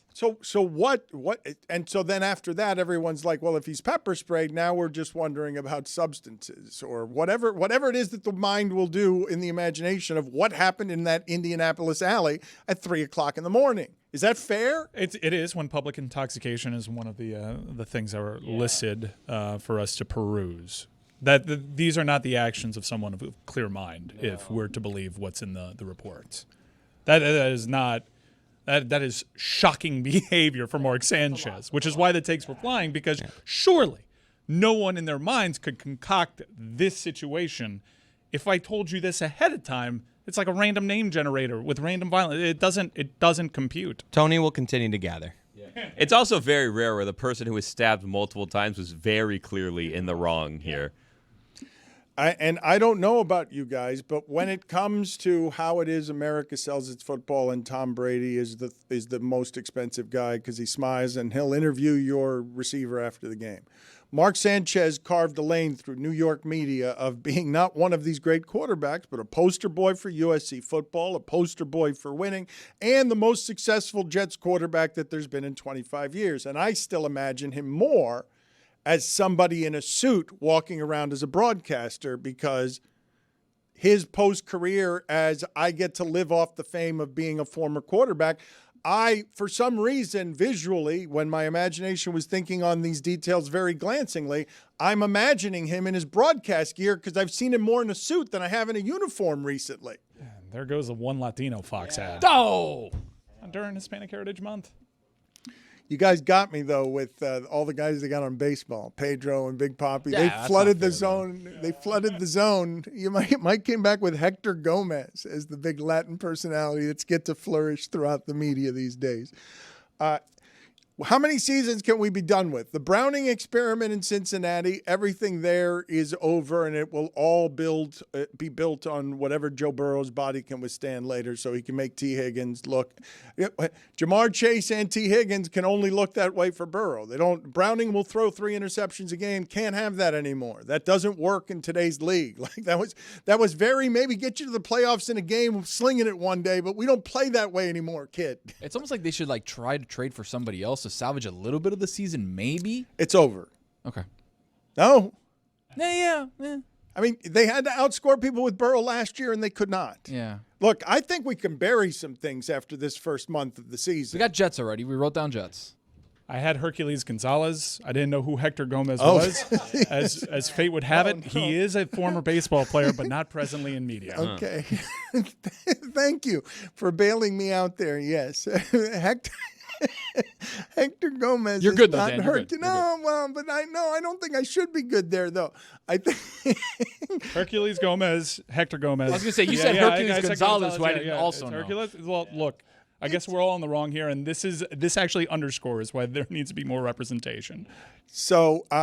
Schlittler is a name that I have seen. The Blue Jays are clubbing the Yankees right now, 2 straight games. And I meant to mention this the other day when Cam Schlittler ends up striking out 12, something he hadn't done at any level of baseball before, any time he'd ever played, but did it in a game. That a couple of times this season I've been listening on the radio and a broadcaster slips up on Schlittler, which is a scary word, and then backtracks and like you can hit a table pounded. Like I messed that up. I knew that was going to happen. Schlittler, one of the most dangerous names we've ever had in sports broadcasting. Mad Dog butchered this, I'm told. Let me start here, and then we'll get into Schlittler, who obviously was Schlittler. So he kind of botched it, and he's like, I need to re-say this. Let me start here, and then we'll get into Schlittler, who obviously was Schlittler. Let me start here, and then we'll get into Schlittler, who obviously was Schlittler. How about Gronk? What did Gronk mess up this weekend? Rookie sensation, wide receiver out of Ohio State, Emeka Egbegbue, going for over 100 yards. Emeka Egbuka. I'm getting confused. Emeka Egbegbue. That kid's good. Emeka Egbegbue. He's good, man. Emeka Egbegbue. Baker Mayfield likes throwing like 30-yard darts no one else is throwing. Emeka Egbegbue, going for over. You guys better learn that name. I just saw a Hall of Famer go to the locker room, and this guy took his job. Emeka Egbegbue. Mike Evans was doing the 1,000-yard seasons there. He got 12 of them as the freak from the past from Texas A&M because he was different than everyone else. And job stolen. Emeka Egbegbue.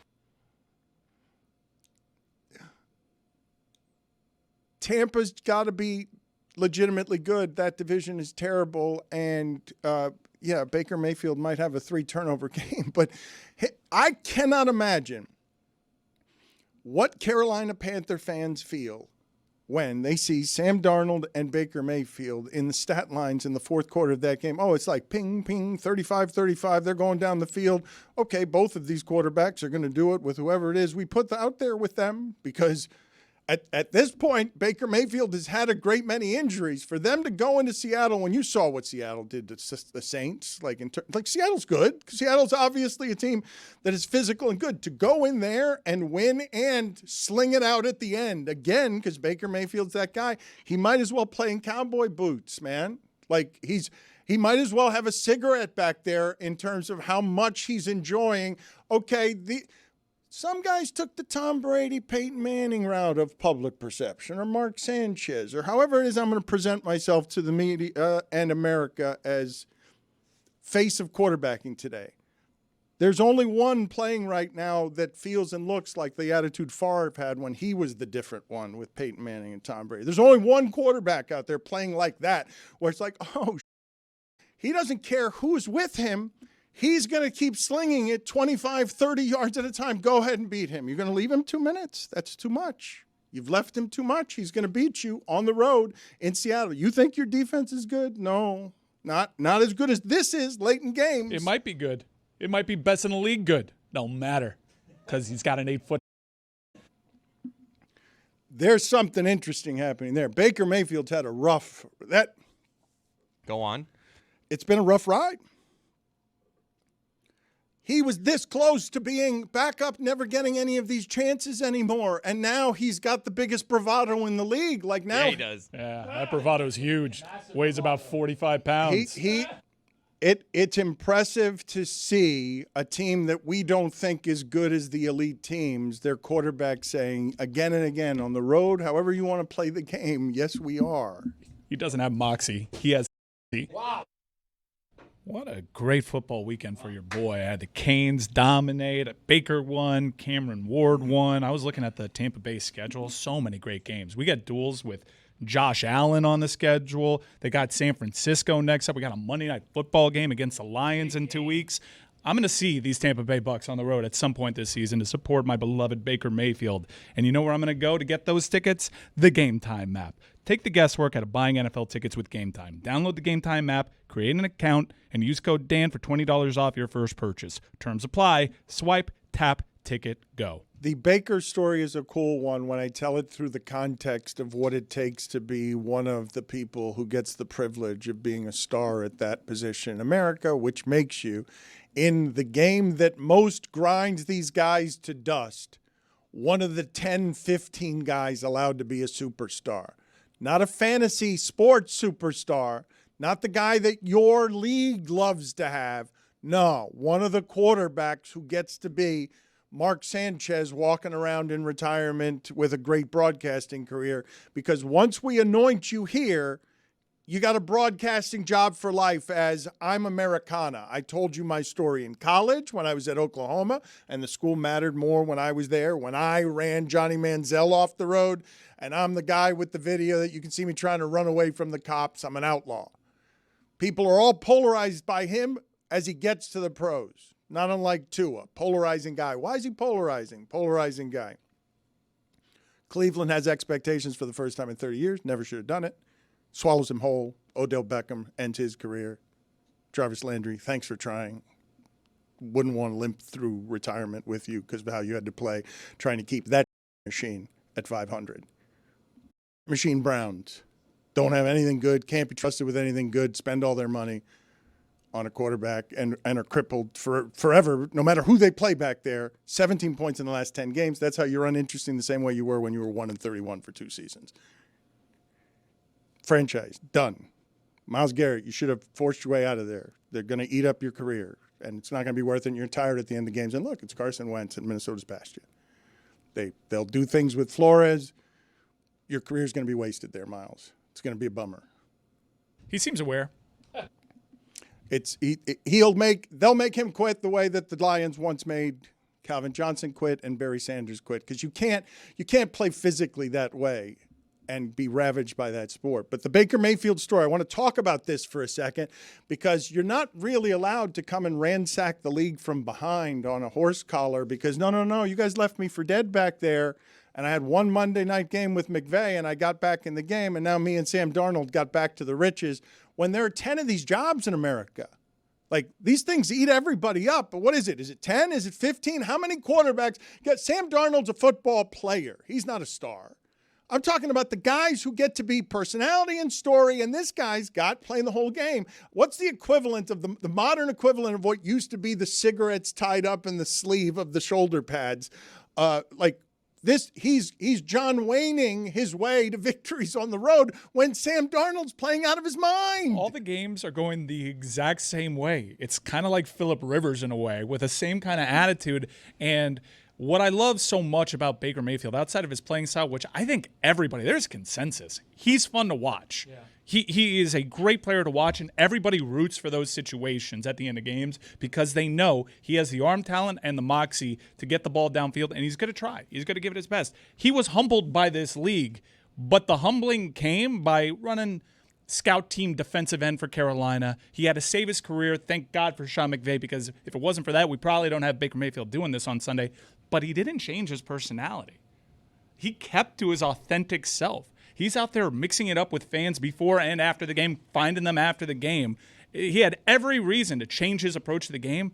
He remained true to himself, to his playing style, to his guts, guile, to his attitude. I'm so happy. But you're doing a bunch of guile and moxie, and I just want to go back to the arguments we had back before you got Deshaun Watson, when you were an actual Browns fan, and I was saying, why would Baker Mayfield keep trying to get 3 more yards to get this thing to 500 when he's clearly playing hurt? We saw what he looked like, and then he's giving himself to this cause, and it's going to ruin his career.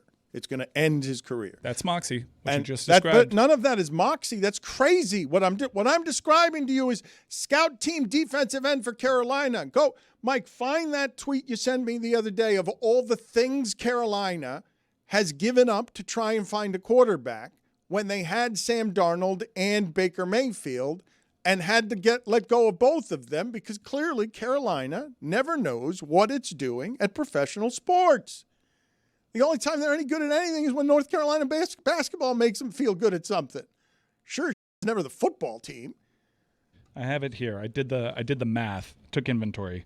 A total of 5 first-round draft picks, 2 seconds, 1/3, 2 fourths, DJ Moore, and a staggering $230 million guaranteed for the privilege of having Deshaun Watson and Bryce Young play quarterback over Baker Mayfield for your franchise.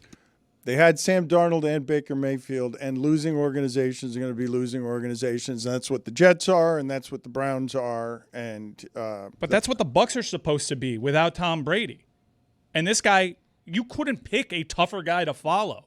And a more different dude, by the way. Yeah, he does the LFG stuff, but his approach is different. That's why last year, in Tom Brady's greatest moment as a broadcaster, you kind of saw the difference in their approach, and Tom Brady kind of took offense to it. They have an identity. Their identity is as clear as anybody's in the league. We're going to let our quarterback win these games for us. And he's going to check with his receivers, and he's going to go downfield, and it doesn't matter how good your defense is because that is a brilliant defense that Seattle has, and it didn't matter. Let me frame this, though, a different way for you because when we talk about stars and faces for this league, okay, one of the reasons they're giving Brady that much money to be a broadcaster is because if they keep America tethered to the broadcast, hey, that's Tony Romo. I remember him. They keep the quarterbacks in your living room on Sundays because Troy Aikman's one of the voices, and I remember when his best season was 20 touchdowns. Like the way that they continue to grow the sport through all of its voices and everything that they're doing. Baker Mayfield, Tom Brady from on high lorded down during the broadcast, as Mike just said. It was the most interesting broadcasting moment he had, and it's because that's not the way he would have done it. But this is the way Baker does it. And when I think about likability, I like Baker a lot more than I do Brady. And I know, Brady, you're the winner. You get to win at everything. But that seems more authentic to me, flaws and all, than whatever it is you're grinning about with your perfect teeth and saying nothing during the broadcast, even though I know you know. But you've got so many corporate conflicts and compromises that you can't say anything through that grit teeth except give me more money. Like it's all like stamped on your face. I can't professionally broadcast here. I'm too compromised. I've got too many sponsors. Baker Mayfield's real. Like whatever that is has been on display for a long time. That part's super interesting to me, right? When I see what happens to Belichick, I see Kraft try to redo the story. I see Brady try to redo the story over here. And now Drake May's the star in New England, and they get to take over with Vrabel. And, oh, look, Belichick wasn't actually all of those special things. He kind of needed the quarterback who thought he was responsible for it. And at the end, Brady wins. He always wins. But what does he do with what I think a lot of us would say is, I like Baker more. You're selling all these brands, but I like that. That seems flawed and weird. And, oh, look at what happens when it's the arrogance without all the talent and winning, and you had it much.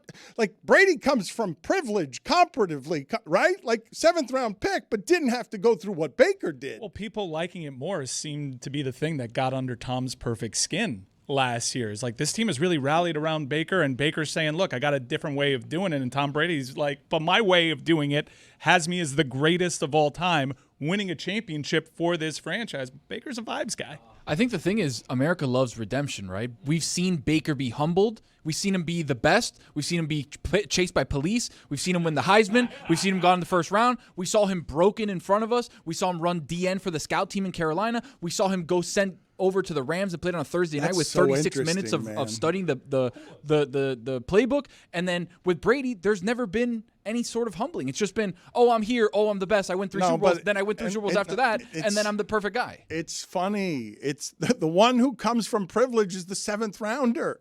It's just a funny thing to look back on and see, like, Baker's first overall pick. It's like, weird.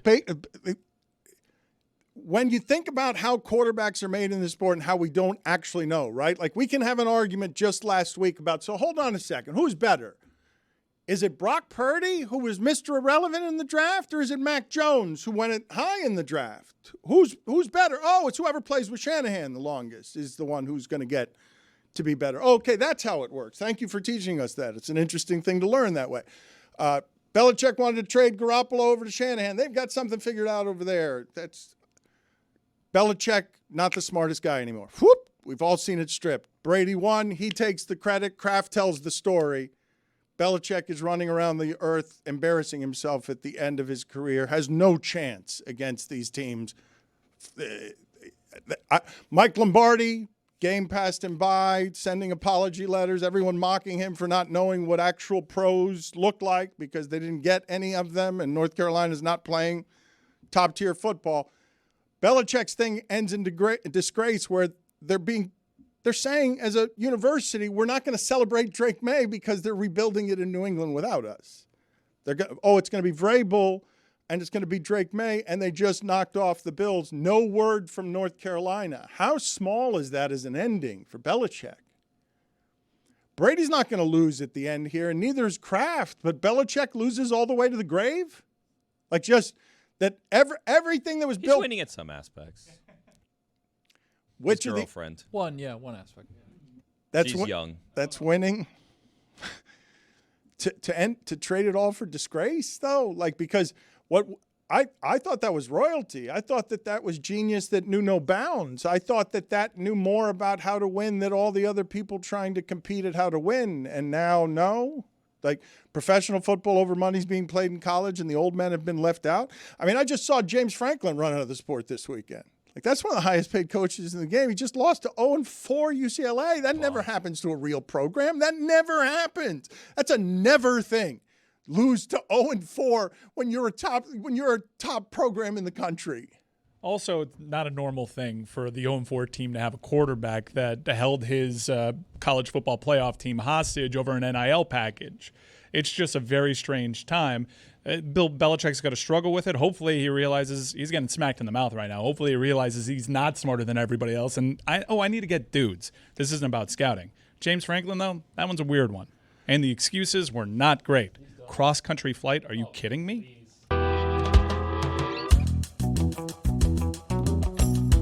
I want to talk about the college football of the weekend because I love that Washington-Maryland game. I love the K-State-Baylor game. But before I do that, can you guys just tell me, like, how many touchdowns Demarcado has in his career?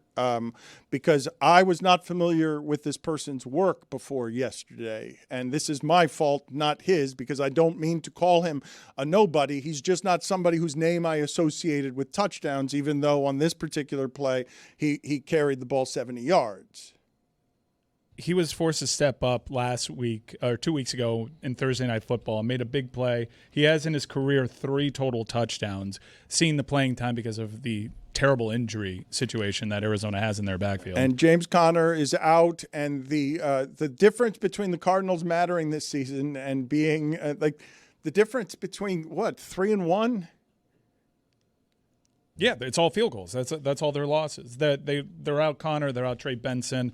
DeMarcado was always going to be the backup. Michael Carter actually flashed quite nicely for Arizona yesterday, but no, it's a bad situation. How much national shame? This is not the same. The Colts rebounded from Mitchell doing this at the goal line. The Colts lost a heartbreaker. Let's think about what we're talking about here when we do these examinations of these teams, okay?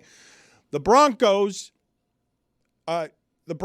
just beat Philadelphia, a team that could not be beaten 20 of 21 times, went into Philadelphia to do it with Sean Payton saying, I'm down 17-16. I'm going for 2 here. Don't care about everything you've got going on, champion Philadelphia. I'm not going for the tie here. They didn't play a clean game, but the last couple of weeks are concerning because this is a team, very strange season.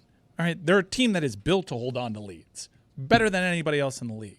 And these second halves have been The Eagles confusing. could be 0-5. That sport is super weird. The Broncos are a couple of bounces from being 5-0 and Sean Payton going into Philadelphia and doing with Bo Nix what I now ask all of you. So who is it? Is it the coaches or is it the quarterbacks? Okay, because Bo Nix, I saw him play for a long time, and I didn't think Bo Nix was this. Sean Payton has made something in Denver that can walk into Philadelphia and do what nobody does, and because it wasn't the late game, because it wasn't Buffalo and New England, and because we will get bored with droning excellence. Even if you're we will. Even if it's 20 games in Philadelphia and you get to win all the time, we'll throw in, let me figure out, A.J. Brown's not happy. Saquon's not getting enough carries. Jalen Hurts doesn't throw interceptions at home. That team is just meant to be a bunch of cement mixers that go down the field and churn up your bodies until you limp through retirement. They're just 11 cement mixers going down the field, and Saquon's thighs are bigger than all of your players. And Jalen Hurts squats, 7,000 pounds. That's funny. And then it's the Lions standing in their way. Dan Campbell saying, okay, bang. And a dude in the corner with cigarettes tucked under his sleeve. All right, let's talk about this for a second, okay? Let's talk about that because Kansas City is playing Jacksonville tonight. And I want to believe in Jacksonville. It's a big one, Dan. This is a huge game for the show. Jacksonville, athletically, I watched them, and they just drop the ball and they do dumb shit. But you're not going to convince me that Jacksonville does not have every bit at home on Monday night playing what is an enormous game against a Kansas City team that's ready to be doubted.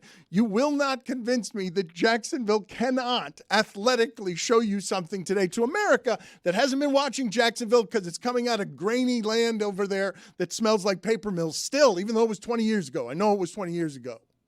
And now Worthy's hurt. The great equalizer, Dan. You may get to be right about the Chiefs again. The way that you were, by the way, about Darren Waller. You know ball, pal. Yeah, sorry about that, Dan. We owe you We all owe you an apology. an apology and, quite frankly, a debt of gratitude. Because after last week, I'm not skeptical of old Darren Waller and Dan's takes here. You made me some money over the weekend. Thank you. So Darren Waller's another one of these ridiculous physical freaks. Like Philadelphia's got one in Goddard. They just don't use him that much. They've used him a couple times the last couple of weeks. Remember, he got that underhand pass? Two of them. Your Waller takes, by the way, have completely erased your Belichick is going to be a beast in North Carolina. Well, takes. no, I'll tell you one that's an all-time loser for me. You mentioned this. I was thinking about this weekend. As I see Brady try and claw with the end of his career on how do I protect my brand, what Nick Saban has done is an all-time L for me in being a very vigorous public critic of him when he came to dabble in professional ball. And there's a documentary coming about on this soon, and I express my remorse and regret in it as well. Nick Saban had a deal with Wayne Huizenga that if he didn't like it in the pros, he could just go back. It's how Huizenga got him, and it's the reason Huizenga was never mad at Nick Saban for leaving the Dolphins, because he said, I'll try it for a year. He didn't like it. What Nick Saban has done with the last 25 years of his career to now go into broadcasting, to go and get real power and influence within the NIL game, to get out at the perfect time at Alabama. What just happened to Belichick is the ego of him not knowing what Nick Saban already knew, which is, no, I've been in this game. You ain't coming down here with Mike Lombardi. No.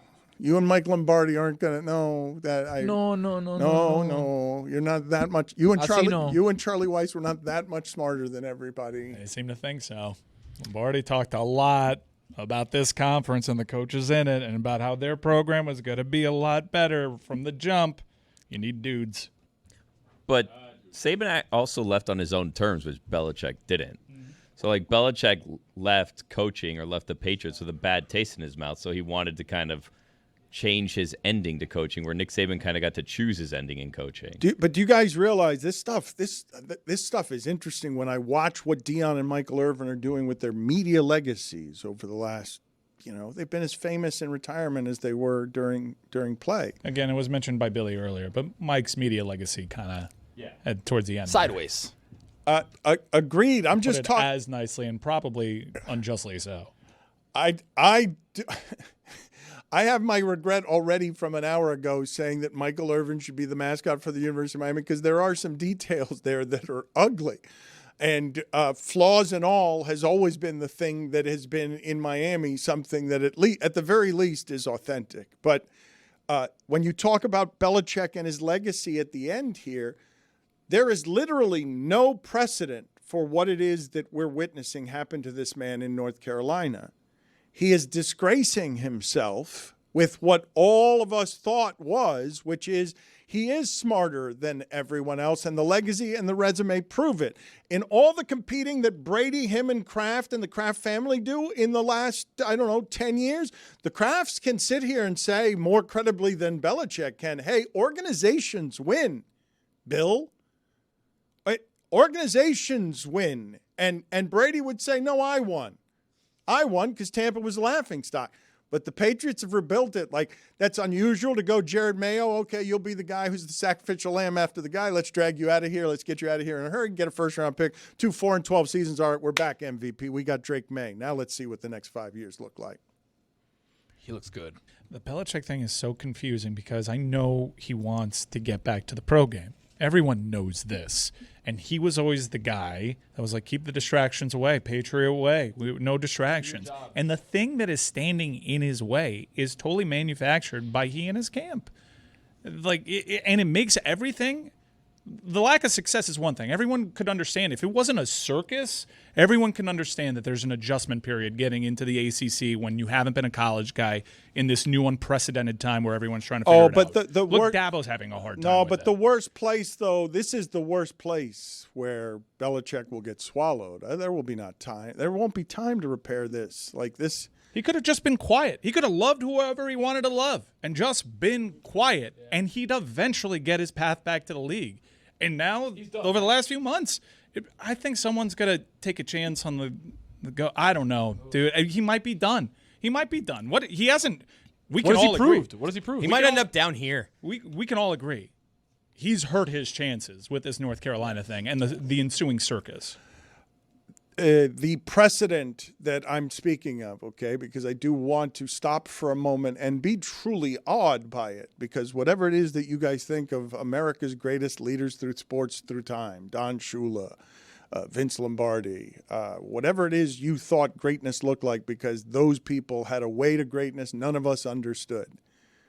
Belichick was that, and now, at the end, has been left behind by an assortment of things that include your scheming and advantage isn't as great as the others have because their players are better than yours, because they're not inhibited by a salary cap to equalize things, because all of these advantages at this mercenary level are going to leave you stripped naked on a front porch for all the world to see that you're not a genius, you're just a guy leaving an apartment, and we knew it was you. We knew from the shape of your body. We knew it was you back then, and we said that looks too much remarkably like Belichick to not be him.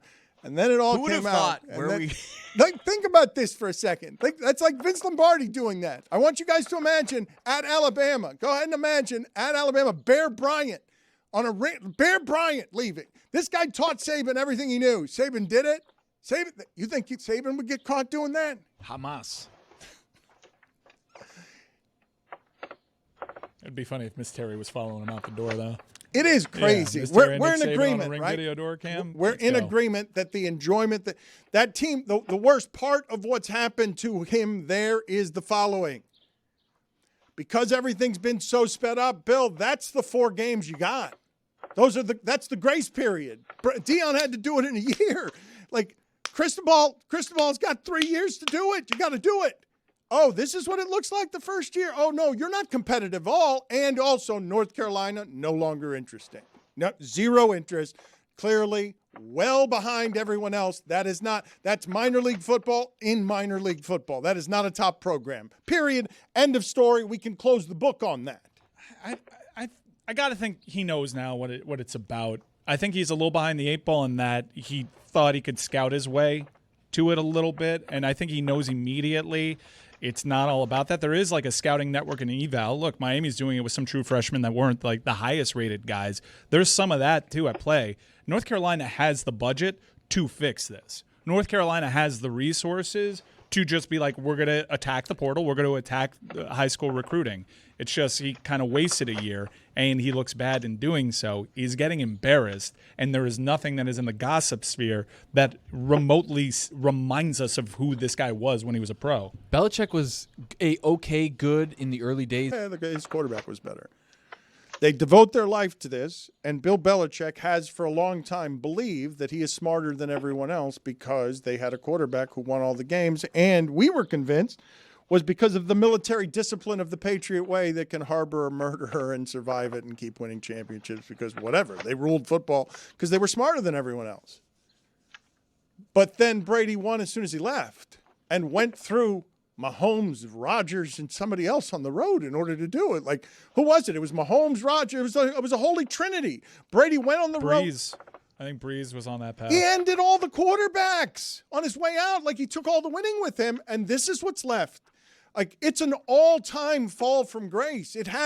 There will be no time in recorded sports history where you'll be able to find this happening to somebody where they get unmasked. Oh, you weren't a general who was smarter than everyone else. You were Charlie Weiss in a different uniform.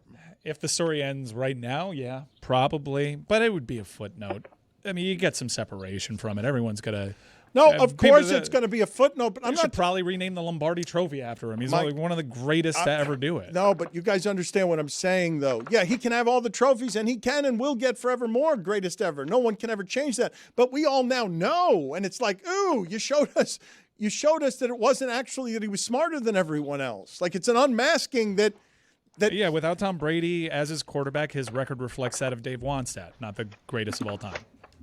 Think about what you just said. I did. I mean, come on. Yeah, it's pretty crazy. Now, he gets credit for developing Tom Brady. He found Tom Brady. He and his team found Tom Brady. They developed him because remember what Tom Brady was at the start of his career? He was a guy that was winning really on the back of that Bill Belichick defense. He does deserve credit for that.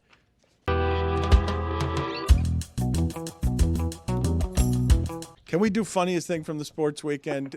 Because there's no more reason to talk about North Carolina football until next season. I think I'd take Dave Wannstedt back right now for the Dolphins. Like, if you could assure me like a Dave Wannstedt type run from like the early 2000s, would you guys not take that? Billy, what's funny in retrospect is that Dave Wannstedt was run out of town for going 11-5 and 10-6 every year, but he was doing it because he was just burning up Ricky Williams for 400 carries a season. Like, and then they didn't win any playoff games with him either. Like, they'd go 10-6 and 11-5, but they get to the playoffs and they didn't have a quarterback. 19 yards yesterday on the ground. How? Well, How? The Dolphins cannot run the ball, and every single team in the league will run for 300 yards on them. Mike McDaniel copped to them not being fully prepared for that. I know. I saw Zaz like, well, then if that's the case, fire him. Yeah. He looked like a broken man walking into the locker room. He took his glasses off. Glasses off. He was walking in. Ooh, Where are you guys on this? They were up 17-0 in the game. They lose to Carolina on the road. The season is over. Even Greg Cody's done.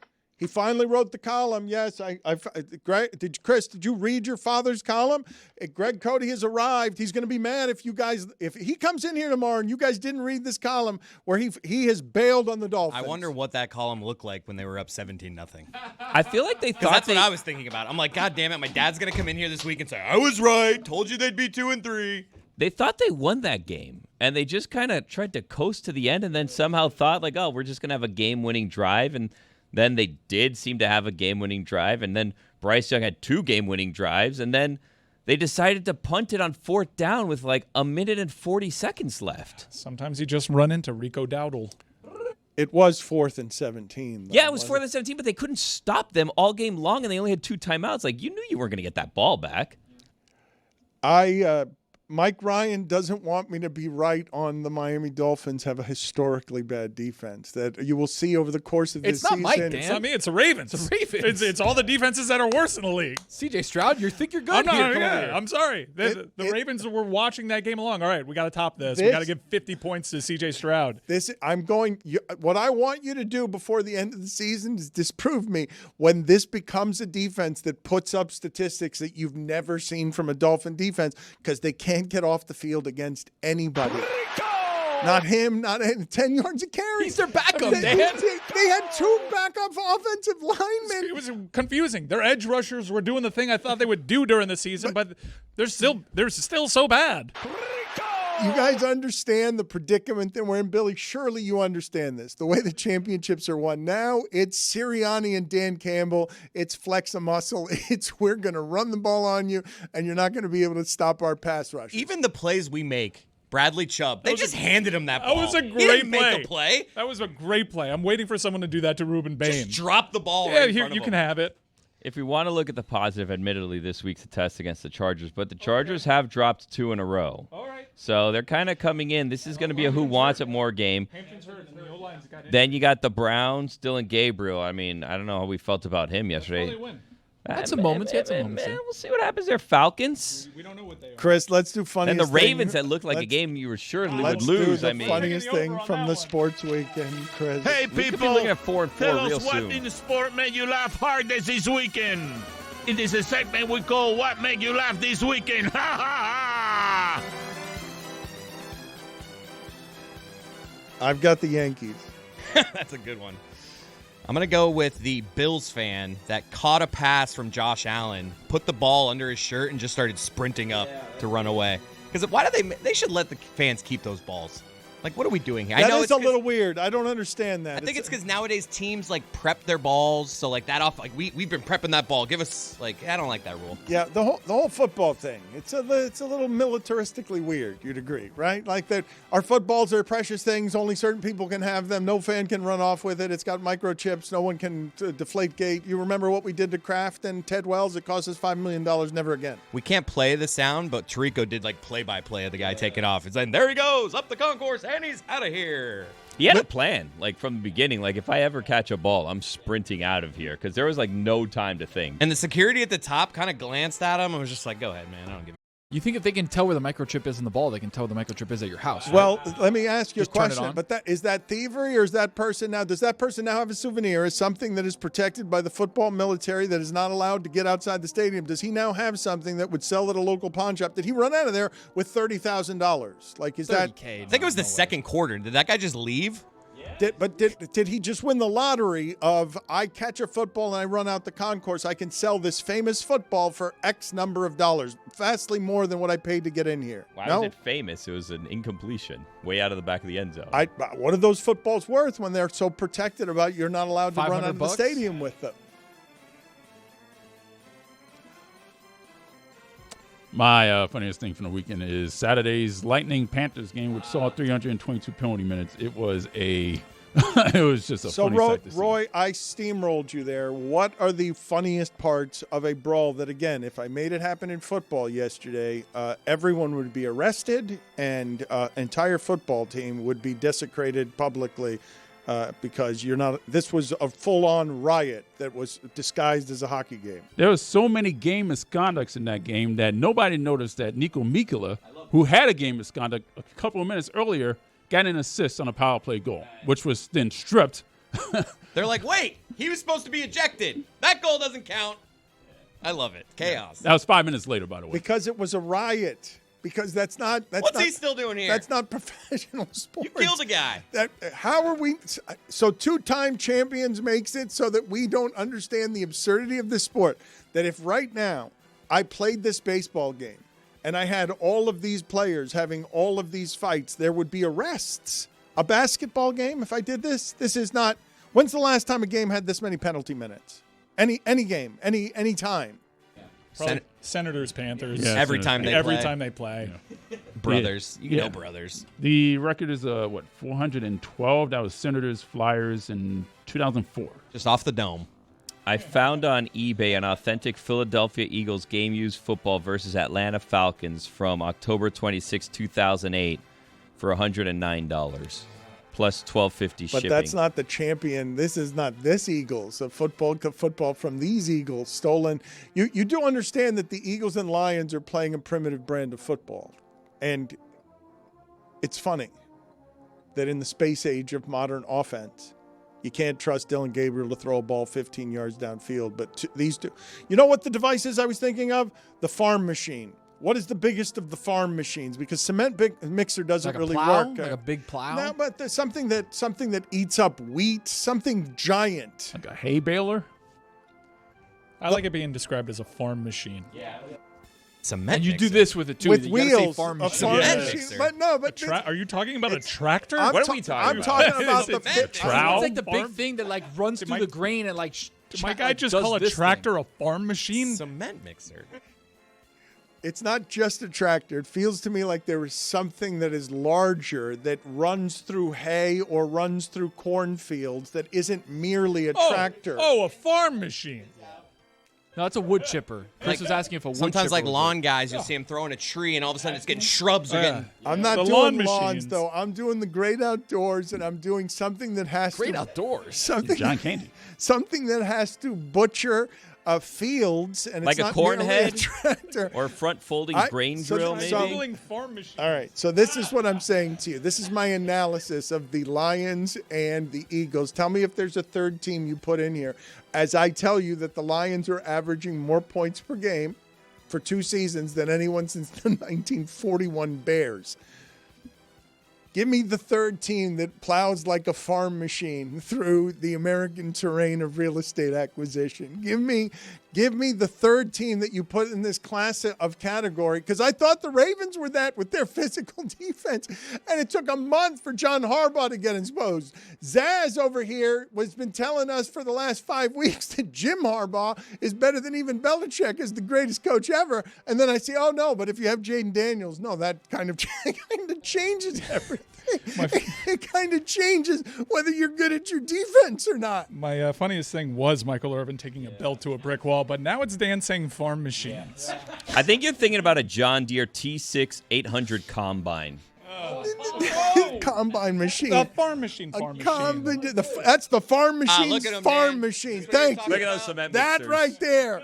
That is them. That is Eagles offensive line right there, Dan. There it is. Which one's Yes, he Penny? landed Dickerson. Which one's Penny Sewell?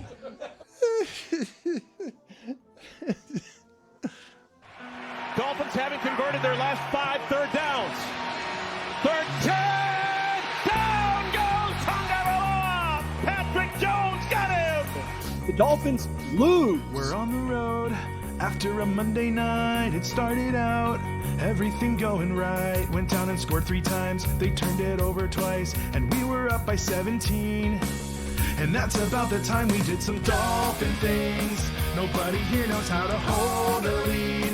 Some guy named Dowell ran for 200. Where the hell is our Rushdie? I can't take more embarrassment. Make the season end. Make the season end. That is not good enough.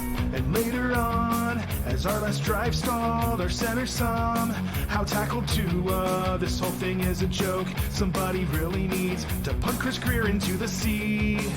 And Mike McDaniel too were so embarrassing. Tell Stephen Ross to just bring down this thing. How can I possibly watch 12 more games? At least I still have fantasy. I can't take this embarrassment. Make the season end. God, make the season end.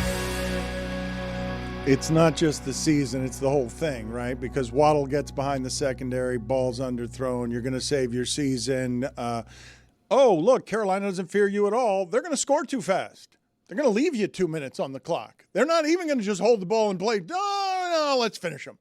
They won't drive down the field. Let's just finish their whole season, their whole architecture, the whole thing. Even Greg Cody has abandoned them. And the Dolphins lost late to, Bryce Young calls timeouts he doesn't have. That's the late game awareness that you want from your conquering quarterback. To nowhere teams doomed. Both of them. Oh, there it is. Doomed. No, I'm not choking on the peanuts that I can't stop eating. Peanuts. I'm not. Those Hampton Farms. The Dolphin season ended yesterday, and so too did Carolina's, because I saw what With the win? because I saw what Tampa did. I saw what Tampa did in Seattle, and no one's going to win that division other than Tampa. Get out of here! Like, obviously they've won it the last 4 years. Carolina's not going to win it this year. Carolina, you can hit us every once in a while with you beat Atlanta 30-0 at home, whatever. The Dolphins led 17-0. The Panthers are down 2 offensive linemen, and they don't have their running back. and the Dolphins season and the architecture ends there. Like, it's all over. When Greg Cody has abandoned ship and we were all shouting at him, you're a month late, Greg. The whole experiment ends. It's not just this season ends. It's, oh, no, you went all in on McDaniel and Tyreek Hill and Tua and no fart noise. It's all over. It's Dan Campbell. You had him. He's running the sport now, and he's daring you to eat his kneecaps. Like, he's churning his farm machines into the great beyond. We're all sad and done. Can we bury it? Or is Billy going to do schedule talk when they beat Cleveland because Myles Garrett is tired? It's not. Usually, you could maybe allege that that's bit by Billy, but there is a path here. It could be 4-4, 5-4 heading into that Bills game, and that Bills team, it looks susceptible yesterday. Yeah. They haven't beaten anybody. Who? The Bills have. Well, I thought you were talking about the Dolphins also. Yeah, we thought they did week one. Boy, we really thought they did. What a win that was over Baltimore. And Baltimore, are they done? Is that the window? No. You don't think they're done? I don't think they're done. 1-4? I don't think they're done. 1-4. I said it last week. I think they're still going to win the division. That is a weak division. Yeah. They got those games in hand, but their only game is against Cleveland. And you look back on it. What do you guys do though with the salary cap ridiculousness of the salary cap is $280 million. The Ravens have $160 million of it that can't play at the moment. So their defense isn't actually their defense. If I take 7 guys off of their defense, it ceases to be their defense. I watch Tampa week in and week out with big-time names out, and they find a way. Yes, I hear you. That is a damning stat. They are no doubt hurt, especially when their multiple-time MVP is out. Cooper Rush is. I've seen with my own eyes Cooper Rush beat Joe Burrow's Bengals. All right, they should not be. The Houston Texans are a blight on the NFL season. They are so hard to watch. And did you see the point total they put up? I understand the injuries. That is more than just injuries. I would say now you feel how the San Francisco 49ers feel every single season, right? They have 19 guys out every single year. And what's the record of the 49ers, by the way? What are they? They were like a 9.5-point dog at SoFi Stadium with a backup quarterback, with no George Kittle, with no Pearsall, with no Jennings. They are no hurt. Brock Purdy. No Brock. Like, what more do you want? Good teams find a way. Ravens, not a good team. Really? So the organization that for 25 years has been one of the standards in the sport. So stunning that a month ago we were talking about as they led in the fourth quarter at Buffalo, the Ravens are going to be the same thing they've always been. 5 games later, John Harbaugh doesn't know what he's doing. The Ravens have a historically bad defense, worse than the Dolphins' historically bad defense. And it's because all their players are out, and at least in part because, and this part, I don't even know why this part gets skated over as much as we obsess over the money. The Ravens only get to be that when they have huge value at quarterback because the quarterback is playing both quarterback and running back, making your running back better. The running back's disposable. When you have huge value, then Lamar Jackson as your MVP, you can win 12 games every year. But they've been paying Lamar for a while. No, he just signed the extension, and now some of the players that they could fill around in the roster are not available to them. Once you get past the first layer of depth, they don't have any money to spend. That is part of it. They're paying their quarterback better than they ever have because they have to. San Francisco point again. They're paying Brock Purdy now. Yeah, but no, San Francisco point again when they can do it with any quarterback. Baltimore can only do it with one. If I told our audience, hey, what do you think Cooper Rush would look like in San Francisco? You'd be like, he'd be 4-1. He'd be 4-1 because Brock Purdy's Mr. Irrelevant and Mac Jones is 4-1. He'd be 4-1. There are plenty of franchises that are plenty hurt, and the Ravens aren't figuring it out. And they're losing to bad teams 44-10 to the Houston Texans. The Ravens. That is not injury. That's not just injury. Look, it's not. Guys, I just saw Kyle Shanahan roll into the LA Rams' barn. That's the one example of the guy that can do it with any quarterback. There's not a lot of examples outside of Kyle Shanahan of guys doing it that injured. You guys just did this with Minnesota. Carson Wentz just went right down the field on the best defense in the league, and Myles Garrett was the one who was gutted. Thank you. That's an excellent point. Yeah, Carson Wentz is an excellent point. They're out RB1 and QB1. Over there in Minnesota. They're finding ways to get results. They're good. My larger point as we discuss the team and the dynasty that stood in the way of the Ravens being something much more special than they were the last 25 years, because the Patriots were always in the way. Their quarterback is the MVP of the league, and if he does not play, there's nothing else there. Like they are, whenever Lamar Jackson plays, outside for the last game when people thought he quit against Kansas City, a team that when Lamar Jackson plays is always competitive. It's a one-score game. It's never not a one-score game. Lamar Jackson keeps you in everything. Tyler Huntley made a Pro Bowl. The Ravens are now dead. The Bengals are now dead. Tony. I don't think the Ravens are dead. I don't think the Steelers are as good as they appear to be right now. I think once Lamar gets back, he's going to right the ship. They're going to win that division. That division sucks. You can't score. You can't allow 37 points a game. Like the Ravens defense cannot stop anybody. And to Mike's point, I said the miracle of the season was without penalty. The Texans on a 2nd and 33 converted a first down in one of these games because he just threw the ball to Nico Collins. And C.J. Stroud was great when he had healthy receivers, and then his pressure up the middle, and now they stink at offense. They're truly terrible at offense, and they just gutted the Ravens. They could. The Texans were scoring 10 points a game. The Texans had the worst offense in the league. The Ravens are not what you remember them as, and if they are not done, they can't allow. Like they got to get their players back. Do you guys know? Are you guys checking the injury risks or the injury updates on whether the Ravens are going to have their defense back in 2 weeks? You could play with 10 guys, and you give up 44 points to the Houston Texans. That's inconceivable. Can you guys tell me what is the proper amount of shame for Amari Demercado? Like, what is the proper amount of shame today? 0. It's a touchdown. That was a touchdown. I don't know how that was ruled not a touchdown. He crossed the plane. It's so unfair. He got punched by Jonathan Gannon. It's so unfair. Look at it. That's a touchdown. I need the down the line pylon. Yeah, his foot is on the line and the ball is ahead of his foot. What are we doing? That's true. Mike Sport. Yep. You can see the foot on the line. The ball is ahead of the foot. Zoom in on the hand, though. Let me see where the hand is. The ball's out of the foot. I think the ball's out of the hand. I think the what I'm ball saying. is slipping out. Me too. No! I think that is proof of what they called, which He had is it high and tight. You can't do this to this guy. Roll. It's been done. He's got to run through the back of the end zone. I get you. It's something every week. Got to coach it that way. It's ridiculous. But I feel bad for the guy. Do you guys realize that before yesterday, and I want to ask you what you're doing with this, is the Colts appear to be a good team. The Broncos have not trailed in a fourth quarter this season. Like, they just have lost 2 games with the field goal at the end, but they could be unbeaten, and they just went into Philadelphia, and they ended 20 out of 21, and they ended it with Peyton down 17-16 saying, no, me and my quarterback go for 2. We don't know. Not afraid. We have the ball on offense, and that's the confidence we have in our offense. That's pretty interesting, right? I know a lot of people thought that Peyton and the Broncos would be better this year, but they could be you tell me what to do with the following analysis. The Broncos could be unbeaten, and the Eagles could be winless.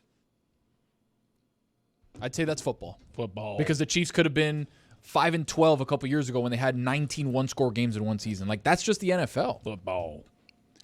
And so if football is that, you guys are telling me Demercado needs to have a touchdown there. But if we're going to protect the football in such a way that Jackson Dart giving it up 5 times is the reason Spencer Rattler wins for the first time. Had some throws, Dan. I knew Spencer you would Rattler do had this. some throws. You're not. But he had some throws. Are you guys going to say he didn't have any throws? Yes, he had some throws. Thank you. That's all I'm saying. He's a quarterback. They're supposed to have throws. It's the job description. But you know what? We don't give enough love to the quarterbacks in the bottom tier. We don't.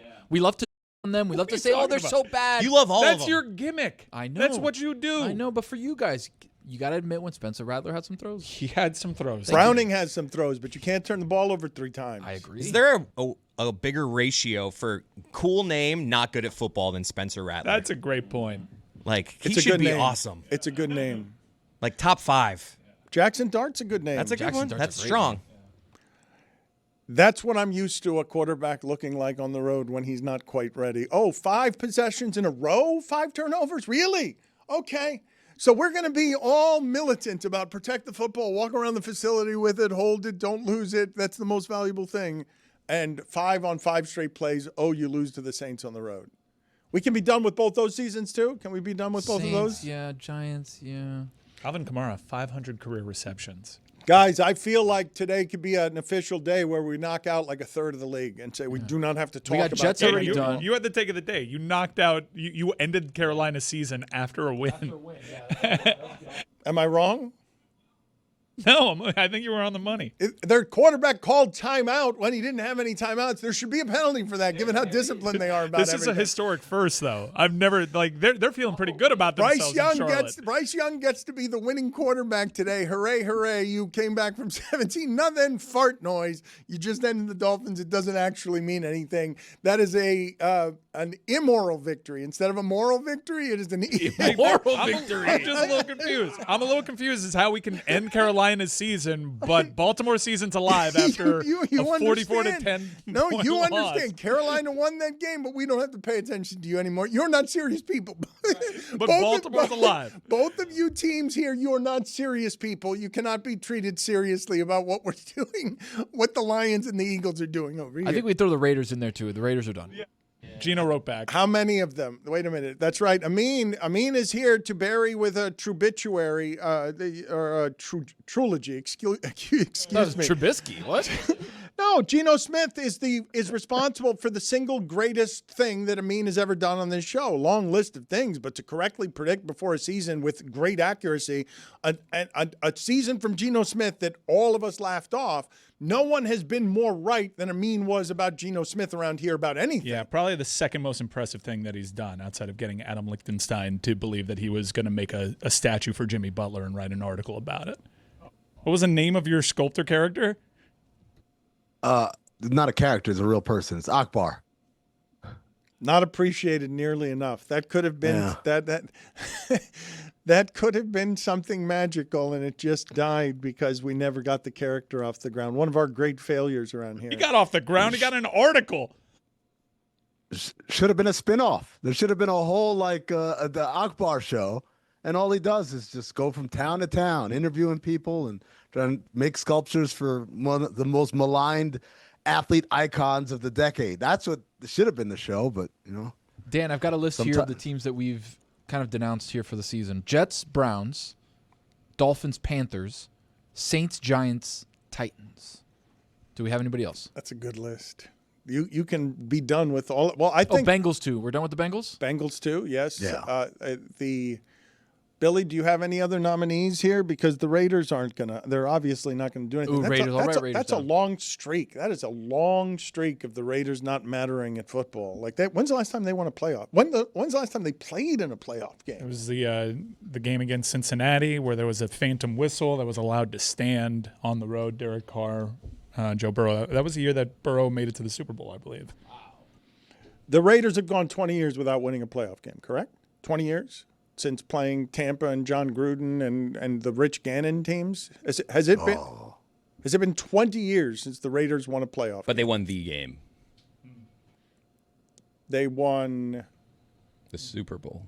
They made it. And John Gruden knew all their they plays. Lost. They haven't. Yeah, no, they haven't. Yeah. I understand. That game. They're both Raiders of the high seas.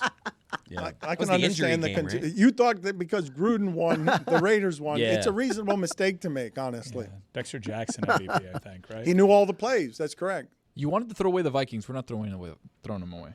I think there are more than just this, though. I think that if we – let me think for a second, because I think we can get rid of a couple more teams that are at the bottom. Like, the Bucs are going to win that division, and nothing else is going to come from that division, right? Like, we can be done with that division. We can send that division to the rest. Like, we can just end it and give the Falcons too?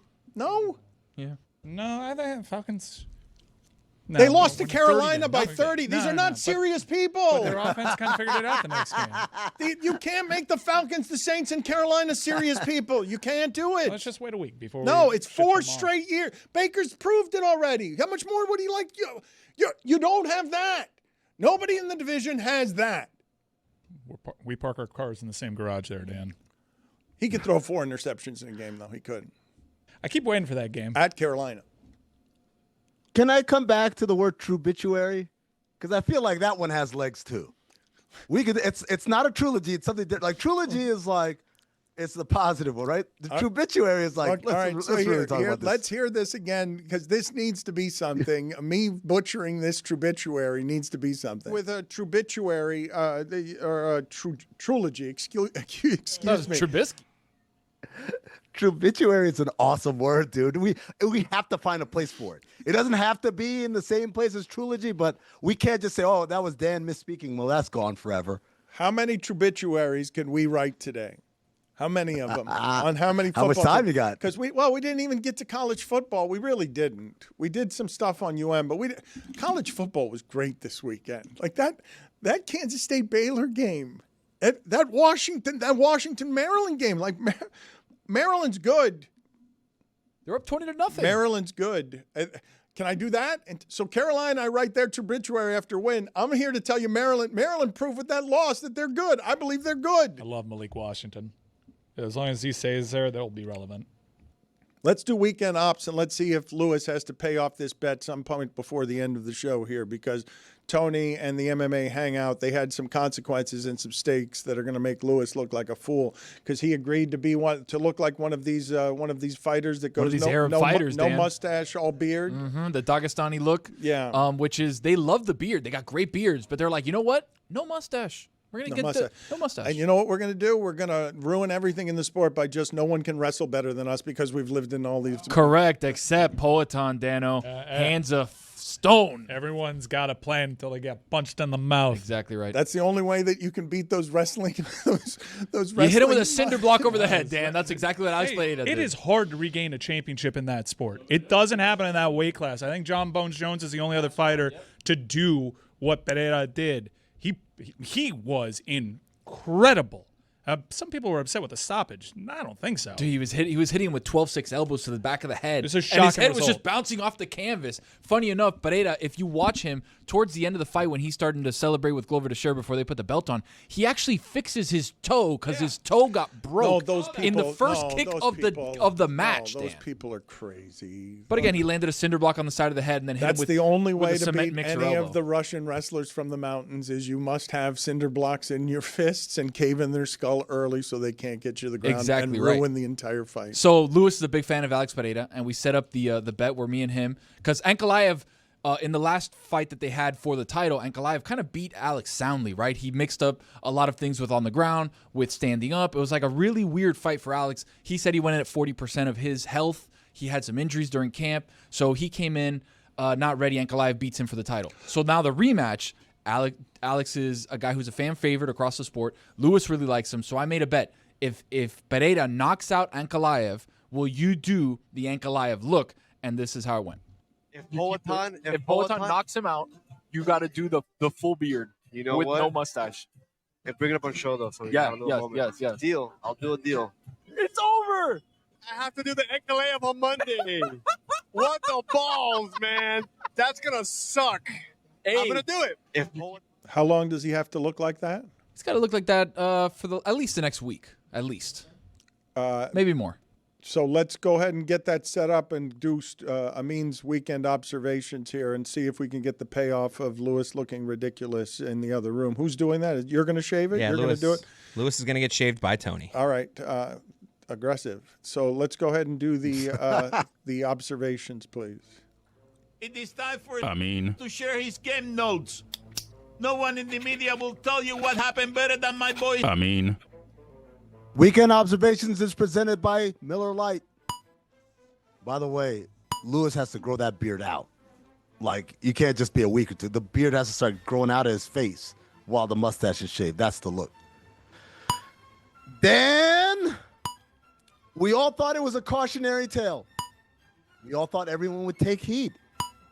But just like that, make no mistake, premature celebrations are back. They disagree. Billy and Chris Cody disagree with you. They're saying that should be a touchdown. There's a still shot. The ball is still in his hand, and he's past the goal line. Who was it that said you got to run through the other end of the end zone? That was me. All right, there you go. Stick to your guns, man. Don't be wishy-washy. Amari Mercado prematurely celebrating the touchdown by letting go of the ball would be the main headline from Cards Titans if it weren't for the INT fumble touchdown that ended the game. Has that ever happened before? I'm telling you, they cannot talk about the way that the Arizona Cardinals lost that game yesterday enough. It is an epic collapse from the history books. Dan, you might want to put them in the Trubituary column. That's not an overreaction to say any of that. You will never see a game lost that way the rest of your life. You will play and watch football the rest of your life and never see a game lost that way again.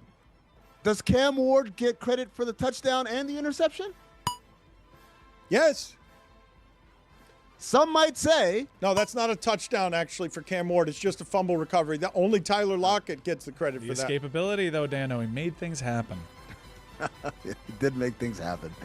Some might say Baker Mayfield has got the goods, dude.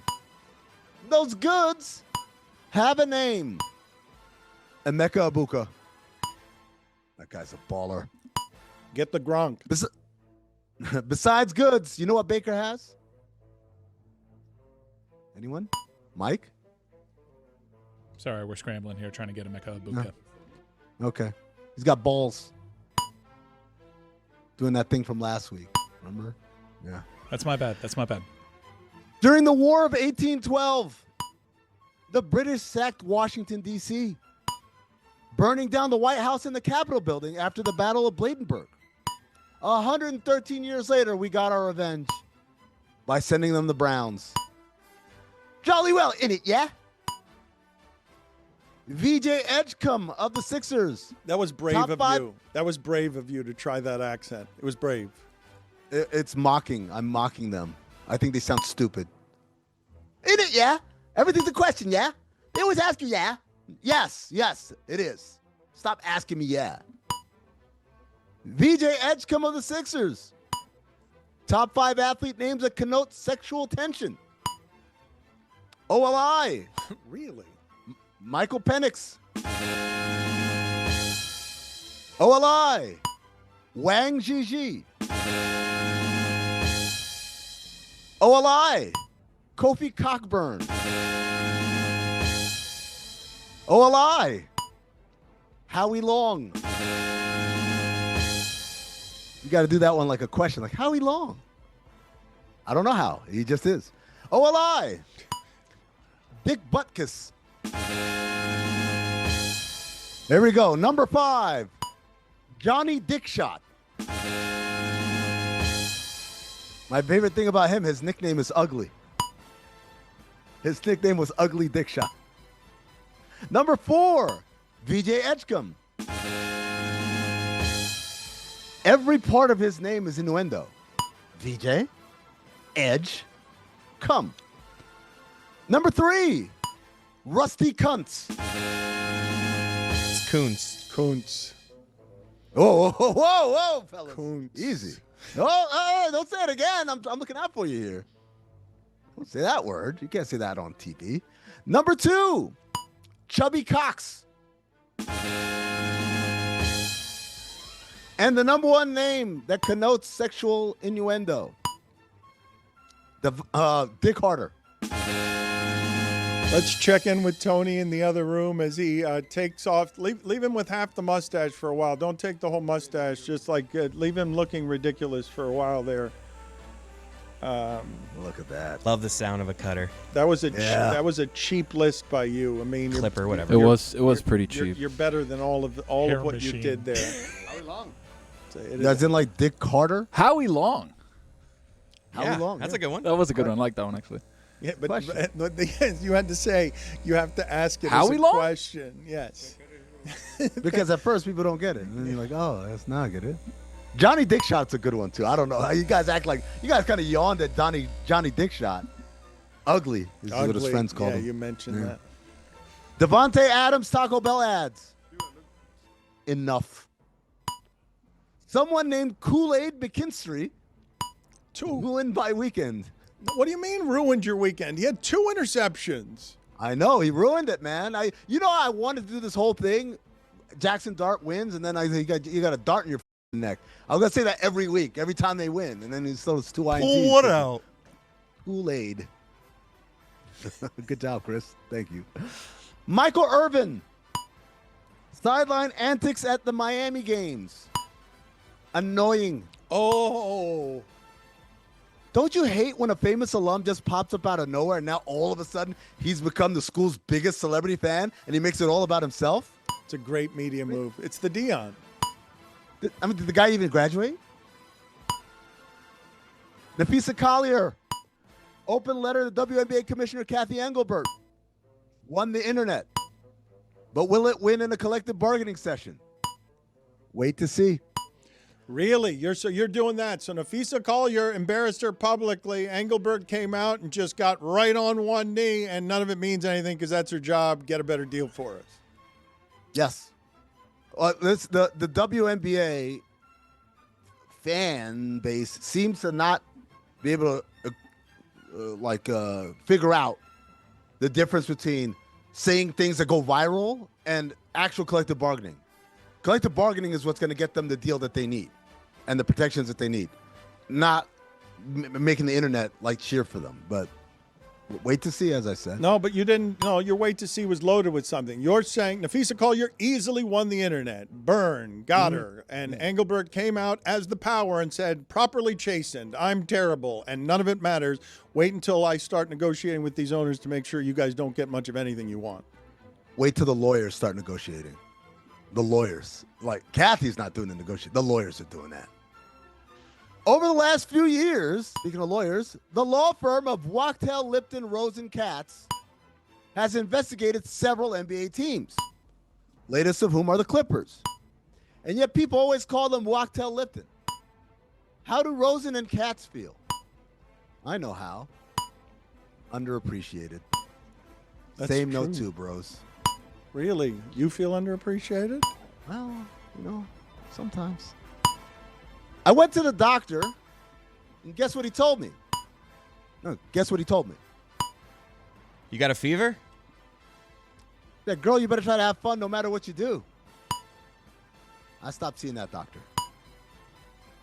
Kawhi Leonard Media Day response to the Pablo Torre investigation. Man, why y'all got to bring up old shit? Rico Dowdle ran roughshod all over the Dolphins. If you had asked someone yesterday before the games if the Dolphins can stop the run, the answer should have been, I that'll happen. It's from the Howie Long collection of jokes. Howie Long? How? I don't know. He is.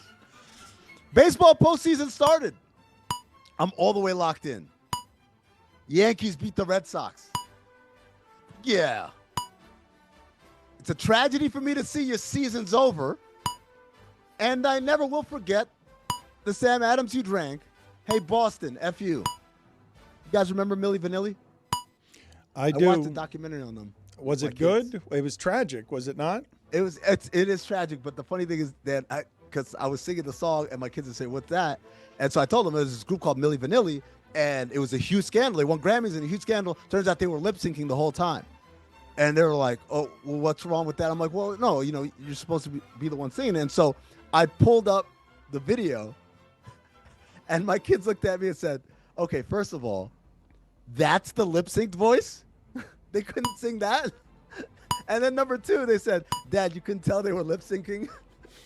It really was bad. I was like, it was a different time. We were a much more believing nation. It is hard to believe that Milli Vanilli was a giant scandal touring the world with hit records, that they were beautiful enough to perform, but they weren't clearly and obviously singing at all. It was one of the biggest musical scandals in the history of musical scandals.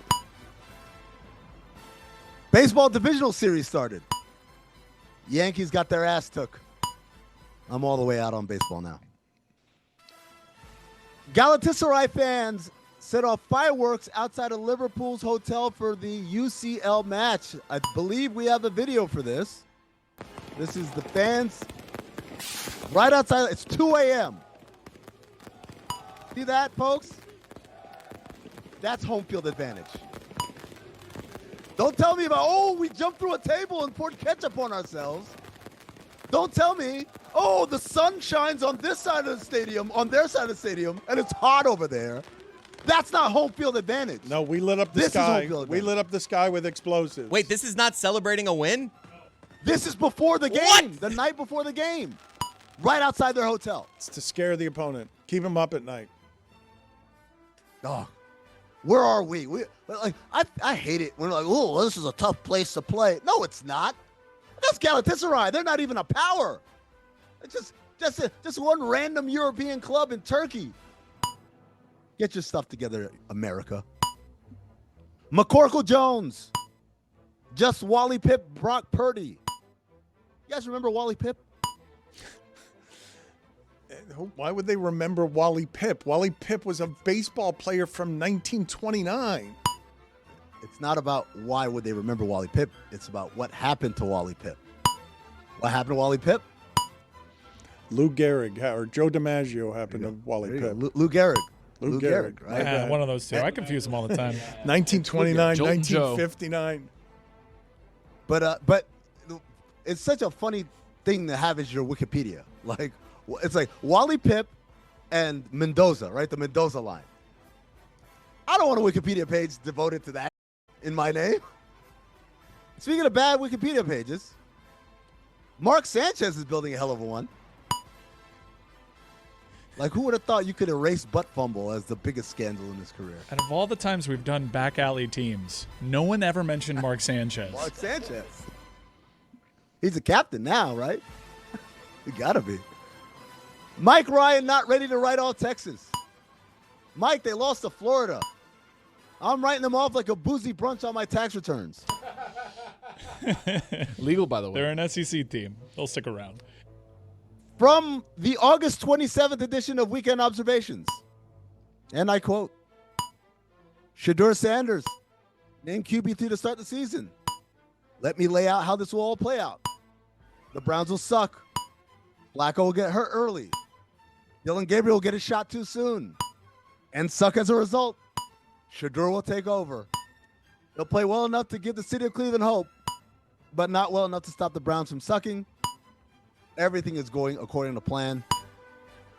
Georgia Tech took the week off this week, so you guys got to rest easy. But it's still every single week. To hell with Georgia. Speaking of hell, Art Briles, those are the weekend observations. If Amin derails this Miami season, Mike, if Amin's Georgia Tech Yellow Jackets derail this season, I mean, they could. Miami's got a loss in them, I think. Right here. Greensboro. You going, Mike? You going to be there? It's Charlotte. Is this Mac Jones Diana thing working post game? That's crazy. Yeah. I don't even know what it is. What you guys are talking about there? He saw a dead body. Yeah. He saw a dead body and alerted the cops. Yeah. Let me get the. Which is the second strangest thing that happened to him that day because he ate 11 bananas during the game. Yeah. 11. 11 bananas. That seems like too much potassium. Mm-hmm. do you guys think when you watch Mac Jones play in that game and see specifically the way the 49ers are all hurt and George Kittle and their wide receivers play styles that hurt the body, Mac Jones was ravaged physically in the last game and still overcame it. It was impressive to watch. He was hit pretty hard. And he was hurt in this game, and he's still feeling it. I every time I see him in that uniform, I think back to Shanahan wanted him over Trey Lance, and then got talked into Trey Lance. Like he always liked Mac Jones, and I mean, Kyle Shanahan. I know he's got to do it. He's had leads in Super Bowls.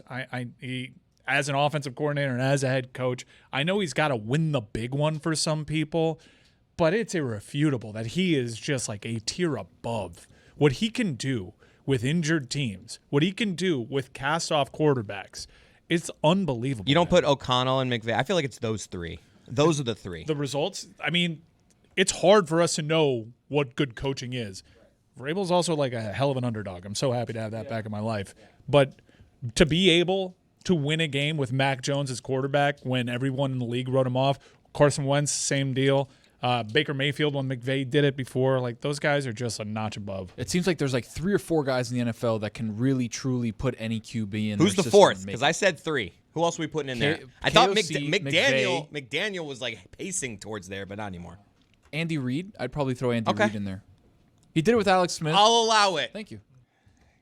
you guys have that as a skill, which would be a pretty great skill for any coach to have. It would be more valuable than all the other skills. Can you turn Sean Payton? Yeah, he's good. He's Payton's good good with too. quarterbacks. Throw Payton. So it's 5. 5. But that's it. No one else is getting in. I kind of like Liam Cohen if he can turn All right, around 6. with Trevor Lawrence. Kind of like it. This is our analysis of these things in this sport. There's a coach who could come over here and just make quarterbacks magical, but Andy Reid has always been that guy. Andy Just so Reid happens did to it. have to go now, but he did with Alex Smith, Donovan McNabb? Ty Detmer, Coy Detmer, giving Michael Vick like that incredible comeback. Kevin Kolb. Jeff Garcia. Kevin Cobb. I enjoyed again for the third straight Saturday driving around and listening to college football local broadcasts during the afternoon. And today's or Saturday's was these two sentences put together. You'll recognize the game, I assume, from what it is that he described. The announcer yelled, "What a juke by Gunner! There are some Kentucky underwear at the 8-yard line."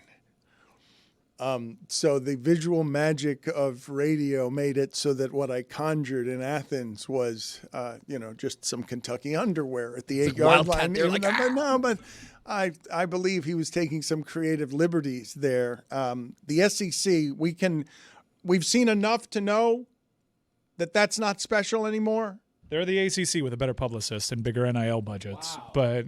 But every week you can expect now that parity is there and certain programs aren't given carte blanche to cheat. Yeah, I said it.